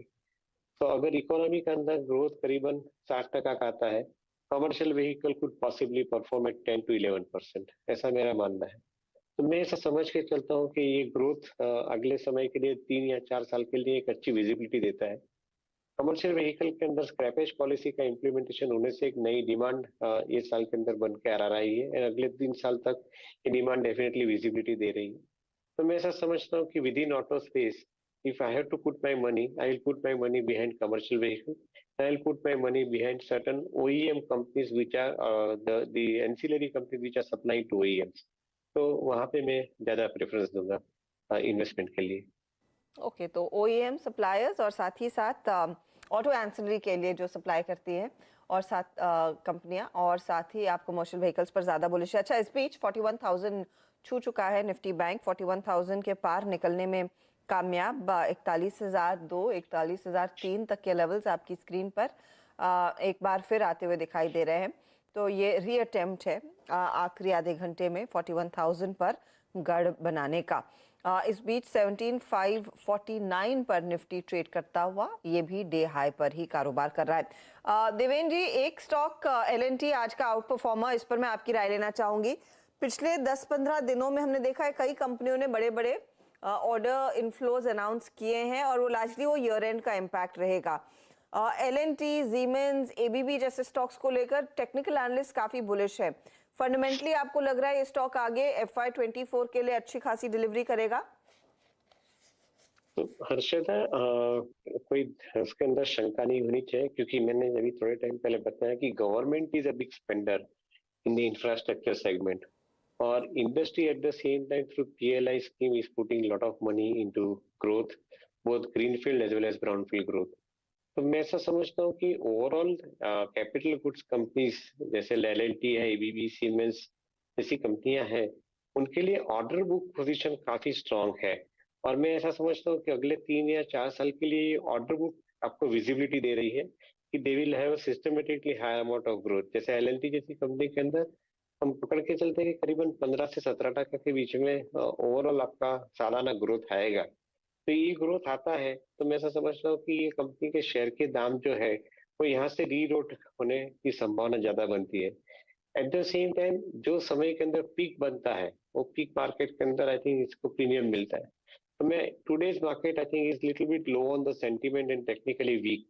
ये मार्केट के अंदर अगर आप दिग्गज company like L&T, Reliance, Tata motors जैसी कंपनी अपने पोर्टफोलियो में add करते हो, तो सर्टनली आपको अगले 2 या 3 साल के अंदर इसके अंदर अच्छी एप्रिसिएशन मिलने की एक पॉसिबिलिटी रहती है। तो we consider this particular aspect more important at this point of time, and that is why we believe कि corrective downside of the negative sentiments in the market is a good omen for buying into some of the capital good companies like L&T। शुक्रिया हमारे लिए समय निकालने के लिए Devendra, thank you for your time. चलिए market पर वापस लौटते हुए एक मोमेंटम ट्रेड इंडेक्स में जरूर देखा गया है 150 पॉइंट की बढ़त पर निफ्टी कारोबार करता हुआ 17,555 के लेवल्स। चंदन, आप पिछले आधे घंटे में आप देखिएगा जिन स्टॉक्स में तेजी थी उसी को और बिल्ड करता हुआ बाजार दिखाई दिया है। हमने L&T की बात की अभी कुछ देर पहले, बैंकों का जिक्र कर रहे थे, लेकिन FMCG में HUL पर अगर आपकी नजरें गई हों पिछले 10-15 मिनटों में, तो बताइए क्या एक नया ट्रेड लेने के पक्ष में हैं आप? 2581 के लेवल्स, ये भी चक्कर काट रहा है वो 2600 के आसपास वाले। देखिए सबसे अच्छी बात है कि निफ्टी एफएमसीजी इंडेक्स ने आज एक मेजर ब्रेकआउट दिया है। मैं देखूं तो पिछले जो हाई था उसको, पिछले ईयर का जो हाई था निफ्टी एफएमसीजी, उस हाई को सरपास कर रहा है और अभी ऑलमोस्ट जो अपना इसका लाइफ टाइम है उससे थोड़ा सा ही दूर है। और इसका जो लाइफ टाइम हाई बना था वो 7 फरवरी के आसपास बना था। तो technically speaking Nifty FMCG index अपने लाइफ टाइम हाई टेरिटरी में आ चुका है और कहीं ना कहीं इनके वेटेज काउंटर है वहां पे सब में स्ट्रेंथ और मोमेंटम देखने को मिलना चाहिए। तो काउंटर चाहे आईटीसी हो या एचयूएल हो या फिर आप डाबर के बॉटम आउट प्रोसेस हो या फिर कोलगेट में ब्रेकआउट देखने को मिले, तो सब में मोमेंटम आएगा। और एचयूएल में भी मेरा मानना है कि यहाँ पे मौजूदा लेवल से मूवमेंट बनना चाहिए क्योंकि पूरे सेक्टर में यहाँ पे एक मेजर ब्रेकआउट देखने को मिला है। आज एक बुलिश एनगल्फिंग प्राइस पैटर्न बनने को यहाँ पे चार्ट पे है। तो 2535 का सपोर्ट रहेगा, ऊपर में लगभग अब 2680 तक के स्विंग आपको एचयूएल में देखने को बनने चाहिए। एचयूएल आपकी स्क्रीन पर और निफ्टी एक बार स्क्रीन पे लेके आइएगा 17560। जब हर्षदा और मैंने इस कार्यक्रम की शुरुआत की थी एग्जैक्टली 2-2 की कमेंट्री मैंने आपको खुल के कहा था कि we still have a scope of 40 point from this level. 40 point का 50 पॉइंट का स्कोप है, 30 से 40, 40 से 50, 50 से 60, क्योंकि कॉल राइटर्स अब 17600 पे पॉसिबल हैं, वही दिख रहे हैं। तो आपके पास करीब करीब 40 पॉइंट का स्विंग पॉसिबल है। मेरे ख्याल से 575 अगर 580 हो जाए तो कोई बड़ी बात नहीं होगी। बट इसमें याद रखिएगा हमें कुछ करना नहीं है, मतलब ना लॉन्ग काट के जाने हैं क्योंकि निफ्टी का क्लोज बेहतर आ रहा है। वी आर नाउ, अगर ये क्लोज मिल जाए तो हम अब सिर्फ एक एवरेज के नीचे हैं, दैट इज 100 एक्सपोनेंशियल एवरेज। और निफ्टी बैंक अच्छी क्लोजिंग की तरफ बढ़ता हुआ अब 41,000। और याद रखिएगा एवरेजेस के लिहाज से, ऑप्शन राइटर्स के कन्विक्शन के लिहाज से और कॉल राइटर्स के ट्रैप होने के लिहाज से अगर आप देखें ये क्लोजिंग बहुत बढ़िया है क्योंकि कल मेरे को याद है अच्छी तरीके से करीब 22 लाख का आउटस्टैंडिंग हुआ था यहाँ पर, बट आप उस जोन को अब काट के जा रहे हैं। हालांकि रीत है, देखना पड़ेगा डाउ जोन्स फ्यूचर्स क्या कर रहे हैं। बट डाउ जोन्स फ्यूचर्स से हमारी खुद के कल याद रखिएगा जो डेवलपमेंट्स हैं, पॉलिसी है, पॉलिसी का आउटकम, लैंग्वेज और स्टांस आरबीआई का क्या रहेगा उस पर डिपेंड करेगा। इट्स डाउन अबाउट 51 पॉइंट्स, 51 अंक नीचे डाउ जोन्स फ्यूचर्स और क्लोजिंग इसमें कोई दुराने की बेहद शानदार है। प्रकाश सर, आपका बीटीएसटी ट्रेड क्या रहेगा, क्या पिक करेंगे आप कल के लिए? मैं कल के लिए पिकअप करूंगा एशियन पेंट्स। यहाँ पर लगता है बहुत अच्छा बेस बना हुआ और कल का मूव और आज का मूव बढ़िया था। ट्रेड कर रहा है 2808 के आसपास, टॉप लगेगा 2790 बस 10 रुपए on the upside, target 2850। Asian paints में एक मौका तेजी का। मानस, आपका ट्रेड? देखिए वेदांता पे खरीदारी करने की राय रहेगी। वेदांता ने बॉटम बना लिया है 270 के आसपास, अब कंफर्मेशन दिया है हायर टॉप्स हायर बॉटम्स का, 20 डे मूविंग एवरेज के ऊपर ट्रेड करने लगा है। तो वेदांता में खरीदारी करेंगे। 282 के स्टॉप लॉस से यहाँ पर खरीदारी करनी है, 292 ये दोनों ही कैश लेवल्स है, 292 के टारगेट रहेंगे। ऑप्शन में भी ट्रेड ले सकते हैं, 290 वाला कॉल ऑप्शन ले लीजिए, 5 रुपए 75 पैसे का ट्रेड हो रहा है, 4 रुपए 90 पैसे के स्टॉप लॉस से आपको यहाँ पर खरीदारी करनी है 9 रुपए के टारगेट के लिए। वेदांत में एक अपॉर्चुनिटी 290 का आप ऑप्शन ले सकते हैं, तेजी का ट्रेड रहेगा और ये एक मोमेंटम ट्रेड है। याद रखिएगा कल जो है वेदांत आपको दिखाई देगा एक्स डिविडेंड, जो डिविडेंड करीब 20 रुपए 50 पैसे का इन्होंने घोषित किया था, कल उसकी एक्स डेट है, तो वो भी आपने फैक्टर इन करना है। राजेश सातपुते, आपका ट्रेड क्या है? जी देखिए, मैं एचयूएल को लेकर जाऊंगा, हिंदुस्तान यूनिलीवर। मुझे लगता है बहुत बढ़िया पैटर्न है। पिछले 2 दिन का जो हाई इसने यहाँ पे निगेट कर लिया है, ब्रेकआउट मिला है। जिस तरह से ओपन इंटरेस्ट एडिशन है, मुझे लगता है यहाँ पे हम बीटीएसटी कर सकते हैं, सेफ्टी भी मिलेगी। टारगेट रहेगा इसका रफली 2650 का, 2650 का टारगेट है, यानी करंट लेवल से करीबन 60 रुपीज का अपसाइड मुझे लगता है एचयूएल में अनफोल्ड होगा। तो it's a buy in HUL, stop loss रहेगा 2570 का। ओके, एचयूएल 2591, एक स्मार्ट क्लोज की तरफ एचयूएल बढ़ता हुआ, इसमें कोई राय नहीं है। चंदन जी, आपका ट्रेड क्या होगा? देखिए यहाँ पे सेलेक्टिव काउंटर्स की बात करें तो एफएमसीजी की हमने बात की, हमने यहाँ पे शिपिंग और डिफेंस रिलेटेड काउंटर्स की बात की जिसमें मजगांव डोक है। बट अब हेवीवेट्स काउंटर की आप यदि बात करोगे तो मैं यहाँ पे हेवीवेट्स में एलएनटी पे फोकस करूंगा। हालांकि काउंटर आज 3-3.5% चल चुका है, बट हमारा मानना है कि कैपिटल गुड्स यहाँ पे कंपैरेटिवली आउटफॉर्म करते हुए नजर आएंगे। इसी को मैं कैरी करने की सलाह दूंगा। इवन यहाँ से 3-3.5% का मूवमेंट आ चुका है, जिनके पास है वो भी रखे, जिनके पास नहीं है वो भी नई पोजीशन ले सकते हैं। 2225 के आसपास का सपोर्ट रहेगा, ऊपर में हम 2315 तक के टारगेट यहाँ पे देख रहे हैं। ओके, एलएनटी आपकी स्क्रीन पे। और गौरांग जी, ऑल दो आपकी जो कन्विक्शन आइडिया था वो था एक्सिस बैंक, बट मैं गौरांग निफ्टी बैंक के इस क्लोज को देखकर या फिर निफ्टी फाइनेंशियल सर्विसेज इंडेक्स के इस क्लोज को देखकर इतना तो एक फील कर पा रहा हूँ कि बाजार इस इवेंट से बहुत घबरा नहीं रहा है। शायद बाजार ये धारणा या फिर एक कन्विक्शन अपने अंदर बना रहा है कि this will be a possibly last rate hike और शायद एक और, तो इसीलिए वो घबराहट सी नज़र नहीं आ रही स्क्रीन पे बैंक निफ्टी में। आपका एनबीएफसीज में ही या फिर बैंक्स में ही कोई और कन्विक्शन आइडिया, या फिर अगर आप कंफर्टेबल नहीं हो फाइनेंशियल स्पेस में तो कोई और कन्विक्शन आइडिया आपका? अगर आप ये प्रश्न नहीं भी पूछते तो भी मैं एनबीएफसीज पर ही जाने वाला था। और एमएलएम फाइनेंशियल्स मेरे ख्याल से 280 के आसपास, 240 के आसपास माफ कीजिएगा, कामकाज कर रहा है जब मेरी पिछली बार नजर पड़ी थी वीरेंद्र, और ये काफी बेहतर लगता है। और जो टिप्पणियां कही है मैनेजमेंट ने लोन बुक ग्रोथ को लेकर के और एडवांसेस को लेकर के, ये अपने आप में मेरे ख्याल से कहीं ना कहीं दर्शाता है कि आने वाले समय में जो ऋण यानी कि क्रेडिट की मांग होगी वो बहुत ही दुरुस्त होगी और ये काफी लंबे समय तक चलेगी। और मैं मेरे ख्याल से काफी अरसे के बाद ऐसा देख रहा हूँ वीरेंद्र के कल क्रेडिट पॉलिसी है, अमूमन धारणा यही है कि 25 बेसिस पॉइंट की बढ़ोतरी होगी, और उसके बावजूद मेरे ख्याल से बैंक निफ्टी इस तरीके से प्रदर्शन कर रहा है। तो कहीं ना कहीं मुझे ऐसा भी लग रहा है वीरेंद्र, मैं शायद ये आगे बढ़ते हुए टिप्पणी कर रहा हूँ कि ये जो चौथी तिमाही के नतीजे होंगे, जिस तरीके से तीसरी बार हमने वित्तीय क्षेत्र यानी कि बैंकिंग और एनबीएफसीज ने प्रदर्शन करते हुए देखा था, मेरे ख्याल से इस बार भी वित्तीय क्षेत्र यानी कि बैंकिंग और एनबीएफसीज पीछे नहीं हटने वाले। एनबीएफसीज पर ही फोकस रहेगा इस समय। अच्छा, बात करते करते बाय द वे एलएनटी 4% ऊपर 2257 के लेवल्स आ चुके हैं और ये एक बाय साइड का कैंडिडेट चंदन भी आइडेंटिफाई करके बैठे हैं। आईटीसी पर एक तेजी का कॉल दिया था कुछ ही देर पहले और आईटीसी है करीब 386 के लेवल्स पर। याद रखिएगा 394 ये है 52 वीक हाई, उसके पार निकलना जरूरी है, तब और कन्विक्शन बढ़ता हुआ दिखाई देगा। टाइटन पर एक बाय कॉल। टाटा कंज्यूमर गावा साहब लेंगे क्या आप 727 के आसपास? फिर लॉटरी है जान इसमें, लगता है अबू मिलना चाहिए। 3 हफ्ते से एक बहुत बढ़िया बेस बना है टाटा कंज्यूमर में। अबू जो शुरू हुआ है इस हफ्ते वो बढ़िया है, ट्रेड कर रहा है 728। क्या ये 740 750 जा सकता है? बिल्कुल जा सकता है। स्ट्रक्चरली मुझे काफी गिरावट के बाद ये अप्रूव मिलना चाहिए और 740 पहला टारगेट रहेगा, उसके बाद 750 भी पॉसिबल है। हाँ, स्टॉप रहेगा 720 का, बस। Tata consumer yes it's a buy. 720 का स्टॉप लॉस लगाना जरूरी। अच्छा गाबा साहब, आप तो बनारस जाने वाले थे ना, क्या हुआ? जा रहा हूं, कब? परसों? ओ, मेरे को लगा आज कल में आप जाने का प्लान कर रहे हैं। ये लॉन्ग वीकेंड वाला प्लान हो गया आपका? जी जी बिल्कुल लॉन्ग वीकेंड। ओ, मुझे लगा आप बीच में बंक करके जाने वाले हैं।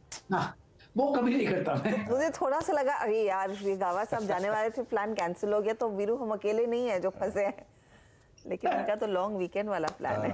अभी तो आप लोग अभी तो कल का दिन निकालना है हर्षदा, अभी तो कल का दिन नहीं तो गावा साहब है ना, फिर क्या दिक्कत है? बिल्कुल है हर्षदा। आपका कोई प्रोग्राम वीकेंड का Harshada? Extended weekend 3 days? No program Veeru, 0 program. अच्छा, कोई प्रोग्राम। अच्छा, मानस आपका कोई प्रोग्राम? चंदन आपका कोई प्रोग्राम वीकेंड? मैं भुवनेश्वर जा रहा हूँ। बिल्कुल, देखिए प्रोग्राम है, फैमिली के साथ एक आउटिंग का प्लान है। आपने अगर सुना होगा तो यूपी में Dudhwa national park, Dudhwa national park जा रहे हैं? Very happy. जी जी, Dudhwa national park. Oh how nice. मैं बड़े वीडियोस देख रही हूँ आजकल सोशल मीडिया पे वायरल हो रहे हैं, कई सारी स्पॉटिंग हो रही टाइगर की वहाँ पे, है ना? तो ऑल द बेस्ट मानस, कुछ अच्छी तस्वीरें भेजिएगा प्लीज। बिल्कुल, अगर जाऊंगा तो बिल्कुल भेजूंगा। वीरू बताइए आपने क्या क्या तैयारी की हुई है? हाँ, नहीं ये शेर देखने जा रहे हैं, दुधवा पार्क है ना हमारे यहाँ, तो हरिद्वार में बीएचएल में वैसे ही आ रखा है। मैंने हर्षदा को एक वीडियो भेजी थी। हालांकि हर्षदा मैंने एक छोटी सी गेट टुगेदर अपने स्कूल के दोस्तों के साथ ऑर्गेनाइज की है।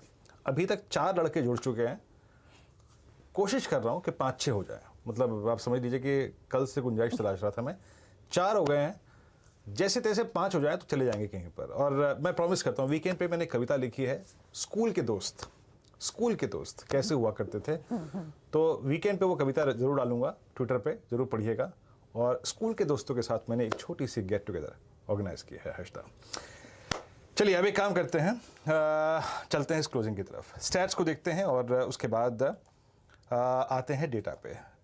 Let's take all OI additions, कितने हुए, कैसे हुए आज। अगर आप आज सेक्टर वाइज स्कैनिंग करें तो सबसे बड़ा ओआई एडिशन अगर किसी स्पेस में हुआ है तो याद रखिएगा इट्स टेक्नोलॉजी स्पेस। आज निफ्टी आईटी ने एक बार फिर से अपने 20-डे एक्सपोनेंशियल एवरेज को बाइसेक्ट करके एक क्लोज दिया है, दैट्स गुड। और जिस चीज़ पर हम रोज़ बरोज़ डिस्कशन करते हैं, अ डिफरेंशियल बिटवीन नैस्डैक और निफ्टी आईटी प्राइस परफॉर्मेंस, वो आज एक फिल होता हुआ नजर आया। सबसे बड़ा OI addition Coforge mid cap IT में, बिरला सॉफ्ट 13.4%, एलटीटीएस 13.8%, परसिस्टेंट 9.2% और साथ ही साथ आज एलटीआई माइंट्री में और एचसीएल टेक्नोलॉजीज में करीब 8% का ओआई एडिशन देखा गया। आईटी के स्टॉक्स फायर कीजिए एक एक करके। उसके बाद टेक्नोलॉजी के बाद अगर आप देखें जिन स्टॉक्स में सबसे बड़ा बिल्डअप था उसमें बैंक्स भी शामिल थे। कुछ बैंक्स अगर आप देखें जिनमें काफ़ी स्ट्रॉन्ग बिल्डअप हुआ, उसमें आज एक था एचडीएफसी बैंक। हालांकि बिल्डअप बहुत स्ट्रॉन्ग नहीं था, प्राइस वाइज रिएक्शन काफ़ी स्ट्रॉन्ग था। ये लॉन्ग बिल्डअप के स्टैट्स हैं आपके स्क्रीन पे। IGL, Coforge, L and T Technology Services, Coromandel International और लॉन्ग अनवाइंडिंग जहां पे हुई स्मैशर Motors, Escorts Kubota, IDFC, AU small finance Bank और यूनाइटेड ब्रेवरीज। लॉन्ग अनवाइंडिंग यहाँ पे हुई थी। जरा एक बार वो लेके आइए डेटा शॉर्ट का। बाजार ने इस इवेंट से पहले, कल की इस बड़ी इवेंट से पहले, जिसमें 3 चीज़ें एक साथ प्रिपेयर हो रही हैं, weekend, expiry and policy. Short buildup Ashok Leyland में था, फेडरल बैंक में, एबी फैशन में, मैक्स फाइनेंशियल सर्विसेज में और बीएचएल में आज विजिबल था। Short covering Mahanagar gas, HDFC bank में और बर्जर पेंट्स में और पीआई इंडस्ट्रीज में था। याद रखिएगा एचडीएफसी बैंक में ये भी जो कुछ हुआ ये कैश में काफ़ी स्ट्रॉन्ग हुआ है, ये डेरिवेटिव्स में इतना स्ट्रॉन्ग नहीं है। और आज का star performer in capital goods space वो रहा एल&टी। ये करीब करीब आप समझ लीजिएगा कि इस दौर की हाईएस्ट ट्रैजेक्टरी में जाके क्लोज हुआ, बहुत स्ट्रॉन्ग एडिशन था। रिलायंस ने आज थोड़ा सा अगर आप देखें तो डिलीवर नहीं किया, बट मैं एक चीज़ को लेके आई थिंक थोड़ा सा जो चीज़ मेरे जहन में चल रही वो ये है कि रिलायंस का ये आज एक थर्ड अटेम्प्ट हुआ to cross its fifty day exponential average, लेकिन सक्सीड नहीं हो पाया। बट देखिए for me it's just a stock, मैं इस चैनल का स्वामित्व रिलायंस इंडस्ट्रीज होल्ड करते हैं फॉर मी, बट क्योंकि ये इंडेक्स का एक सब्सटेंशियल पार्ट है, मैं आपको बात बताना चाहूँगा। इसका जो ये अटेम्प्ट है to bisect its fifty day exponential average, ये 9 जनवरी के बाद कम से कम 8वां या 9वां अटेम्प्ट है। But in continuation consecutive 3 sessions में एक साथ 50 डेमा का होना ये पहली बार हुआ है। मानस, रिलायंस पे आपका टेक एक बार इस वक्त। मेरा तो व्यू अभी भी रिलायंस पे पॉजिटिव है और मेरा व्यू समझना है कि ये कंसोलिडेशन है, अंडरटोन बहुत बुलिश बना हुआ है और शायद 1 से 2 दिनों में ही हम 2350 के ऊपर का ब्रेकआउट देखेंगे। स्टॉक 2400-2450 की रेंज में जाने की कोशिश करेगा। तो अगर किसी ने लॉन्ग पोजीशन ऑलरेडी बनाई है तो बिल्कुल रिलायंस इंडस्ट्रीज में आप अपनी पोजीशन बना के रखिए, 2290 का स्टॉप लॉस लगा के रखिए। उम्मीद करिए कि 2350 के लेवल्स को ब्रेक करके 2400 रुपए की तरफ जाने की कोशिश करेगा रिलायंस। ओके, रिलायंस आपकी स्क्रीन पे स्ट्रॉन्ग स्टेबल इस वक्त, और मतलब क्लोजिंग के वक्त अगर आप देखें तो स्टेबल और करीब करीब 2338। इस स्ट्रॉन्ग शब्द का इस्तेमाल मैंने इसलिए किया क्योंकि इसने पिछले 3 सेशन में अपने मतलब जो लोज हैं उसको करीब करीब 2300 के ऑप्शन बेस की ट्रैजेक्टरी के ऊपर प्लेस करके रखा। आईजीएल एमजीएल का दिन बहुत अच्छा रहा आज, लेकिन जिस स्टॉक ने इस क्लोजिंग में महफिल लूट ली ये आप जनाब था वो था टोरेंट फार्मा, अब करीब करीब 1586। मानस, वो ऑप्शन हमने कितने में लिया था, कुछ याद है क्या टोरेंट फार्मा का? बिल्कुल, देखिए वो 49 था 48 था मेरे का। टोरेंट फार्मा का ऑप्शन नहीं, मैं बिल्कुल याद नहीं कर पा रहा हूँ किस लेवल पे था। बहुत इलिक्विड है इसीलिए आपने इसको फ्यूचर में दिया था पहले, तो उसके बाद आपने I am not sure identify किया कि नहीं। 1600 का कॉल ऑप्शन दिया था, वीरेन जी ने उसको स्पॉट किया था। तो उस टाइम पे बात हुई थी 1600 की कॉल ऑप्शन की। 33 रुपए का ट्रेड हो रहा है, उस टाइम पे शायद 28 रुपए का भाव था जब हम लोगों ने इस पे रिकमेंडेशन दिया था। 1580 पे तो डिलीवरी ले ले इसकी क्या मानस, जितनी बड़ी स्ट्रॉन्ग क्लोजिंग है इसकी? बिल्कुल बिल्कुल, देखिए 2 बजे के शो में भी मैंने रिकमेंड किया था और 1630 का टारगेट दिया था, तो वो टारगेट अभी भी इंटैक्ट है और मेरा समझना है देखिए ये क्लियर कट ब्रेकआउट है और इसके बाद आपको यहाँ से करीब 40-50 रुपए का अपमूव तो जरूर देखने को मिल जाएगा। 40-50 रुपीस का अपमूव देखने को मिल सकता है, तो आप वो ट्रेड कैरी कर सकते हैं। इस समय टोरेंट फार्मा वाला तेजी है इसमें। अच्छा, कोफोर्ज भी 4.5% ऊपर, एल&टी टेक सर्विसेज में भी अच्छी खासी तेजी। गाबा साहब ये भी कैरी करेंगे ना कल के लिए? करना चाहिए कोफोर्ज। इनफैक्ट सुबह से आईटी में तेजी है, कोफोर्ज में बहुत अच्छी तेजी है, ट्रेड कर रहा है 4095 और अब से 44,200। मेरे ख्याल से बीटीएसटी के तौर पे भी कल 4200 चला जाएगा तो दे देना चाहिए। टॉप होगा 4020 का कोफोर्ज। एक अच्छा मोमेंटम इन आईटी कंपनियों में बनता हुआ दिखाई दिया है। अच्छा, जाते जाते एक बार नजर डालिएगा, ये एक स्टॉक की चाल मजबूत होने लगी है। JSW स्टील भी 688 के आसपास। राजेश सातपुते, क्या विचार है? हर्षदा जी देखिए, मेरे हिसाब से मेटल्स में जितना करेक्शन हो चुका है उसके बाद जो डाइवर्जेंस आ रहा है, उसके बाद मुझे लगता है मेटल्स में एक पुल बैक आएगा, एक रिलीफ रैली आएगी।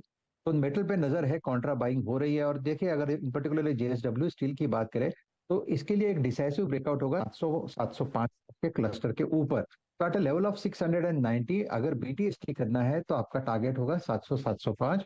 आपका स्टॉप लॉस जो है वो रहेगा 684 का। जो बड़ा जो ट्रेड है ना अर्षदा जी, वो 705 के ऊपर चलेगा। 705 तो दूर लग रहा है, देखते हैं वहां तक पहुंचता है या नहीं कल तक का। और कल ऑफ कोर्स इंपॉर्टेंट सत्र रहेगा, इस हफ्ते का आखिरी ट्रेडिंग सेशन और एक्सपायरी भी उसी दिन होने वाली है। अच्छा, DLF एक बार जाते जाते इस पर नजर मेरी गई, तो देखते हैं क्या रहा है स्टॉक में। 1.5% ऊपर, एक और रेट हाइक के बीच क्या मोमेंटम फिर पस्त पड़ेगा? चंदन, आपकी क्या राय है? क्या पोजीशनिंग है DLF में इस समय? अच्छा, चंदन है नहीं। ये फिर गावा जी आप ही देखिएगा प्लीज DLF। बिल्कुल, आज प्रॉपर्टी शेयर्स में कुछ तेजी नजर आती है और DLF में एक अपमूव मिला था, लेकिन यहाँ पर एक साइडवेज जोन है, अपमूव ऑन है, 367 के आसपास ट्रेड कर रहा है, स्टॉप होगा करीब 365 का, ज्यादा नहीं है। ऑन द अपसाइड करीब 375, यस पॉसिबिलिटी है, वहां पर थोड़ा रेजिस्टेंस है, लेकिन यस ट्रेड बनता है on the down side DLF। I am sure आपने वो रिपोर्ट पढ़ी है या हेडलाइन देखी होगी कि बैंगलोर में रेंटल्स लगभग 100% स्पाइक करते दिखाई दिए हैं in the last few weeks. अब कई सारे लोग ट्विटर पर भी इसकी चर्चा कर रहे थे कि अचानक लैंडलॉर्ड ने कहा या तो आप 100% दीजिए या 50% दीजिए ऊपर रेंट, वरना खाली कीजिए, क्योंकि डिमांड उस मार्केट में अचानक काफी ज्यादा तेज हो गई है।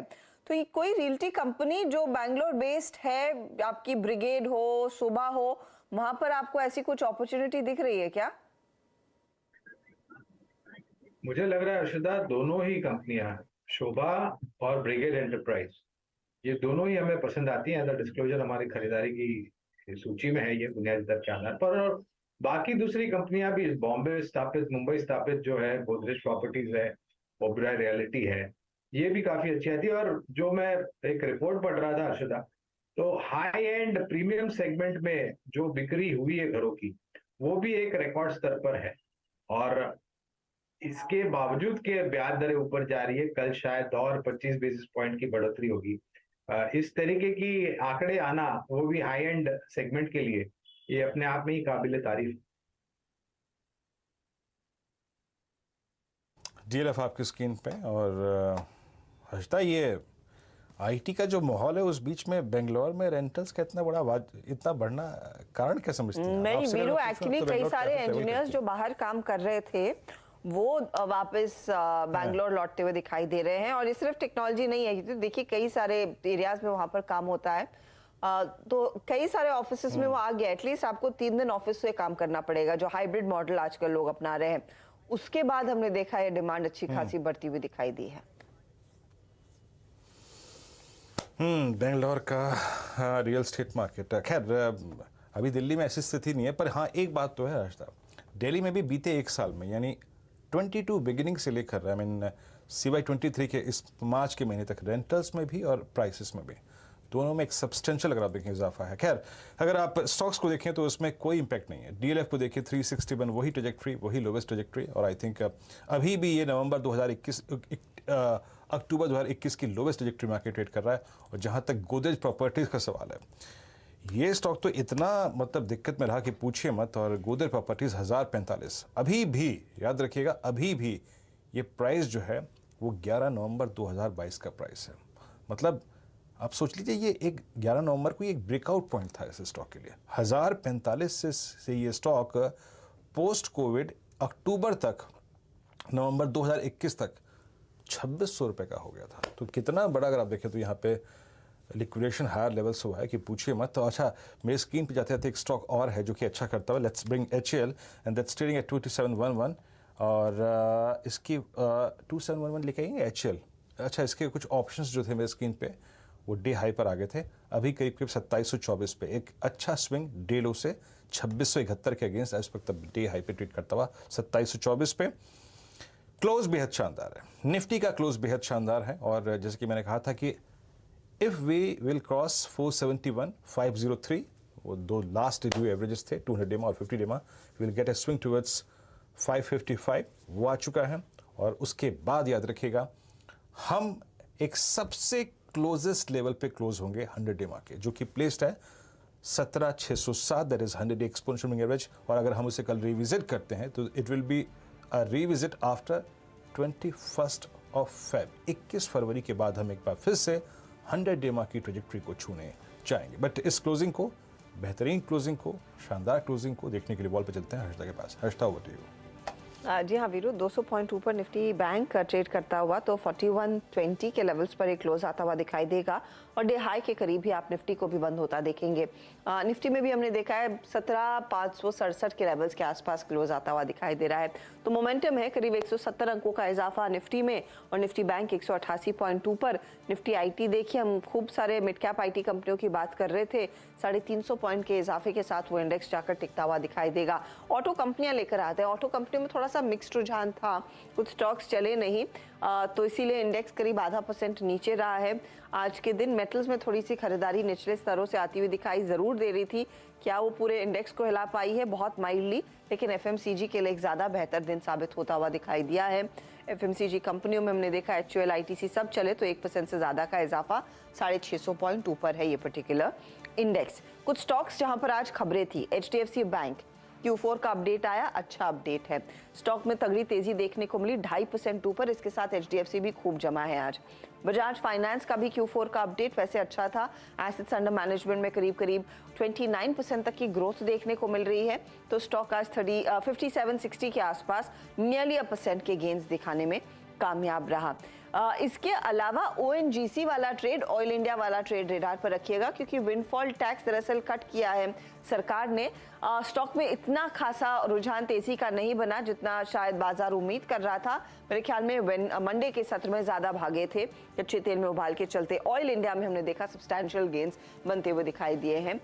उस लिहाज से हीट मैप आपके लिए लेकर आएंगे जो आपको पूरी तरह से दिखाएगा कि किन स्टॉक्स में कितनी तेजी रही और कौन से स्टॉक्स दरअसल आज की इस रैली में पार्टिसिपेट नहीं कर पाए हैं। बैंक्स ने लीडरशिप ली है आज, फिर IT कंपनियां, FMCG स्टॉक्स। बैंकों में HDFC बैंक में अच्छी खासी खरीदारी बनती दिखाई दी है।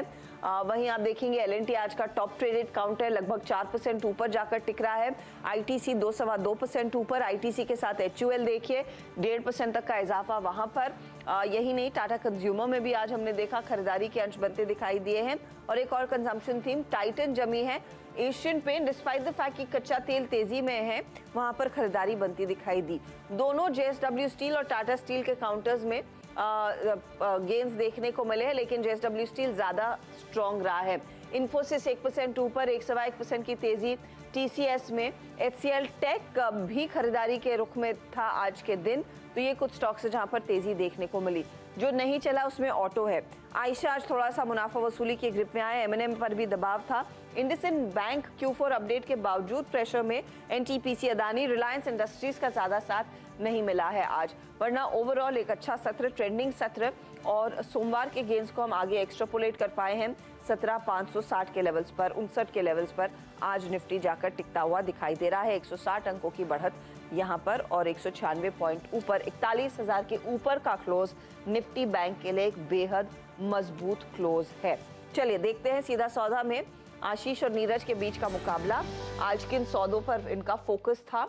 तो आशीष ने GHCL फैक्ट लिया, NBCC भी लिया और साथ ही धामपुर चीनी भी। GHCL में सबसे ज्यादा गेन्स करीब करीब 7% तक के और फिर 5% तक के गेन्स फैक्ट में।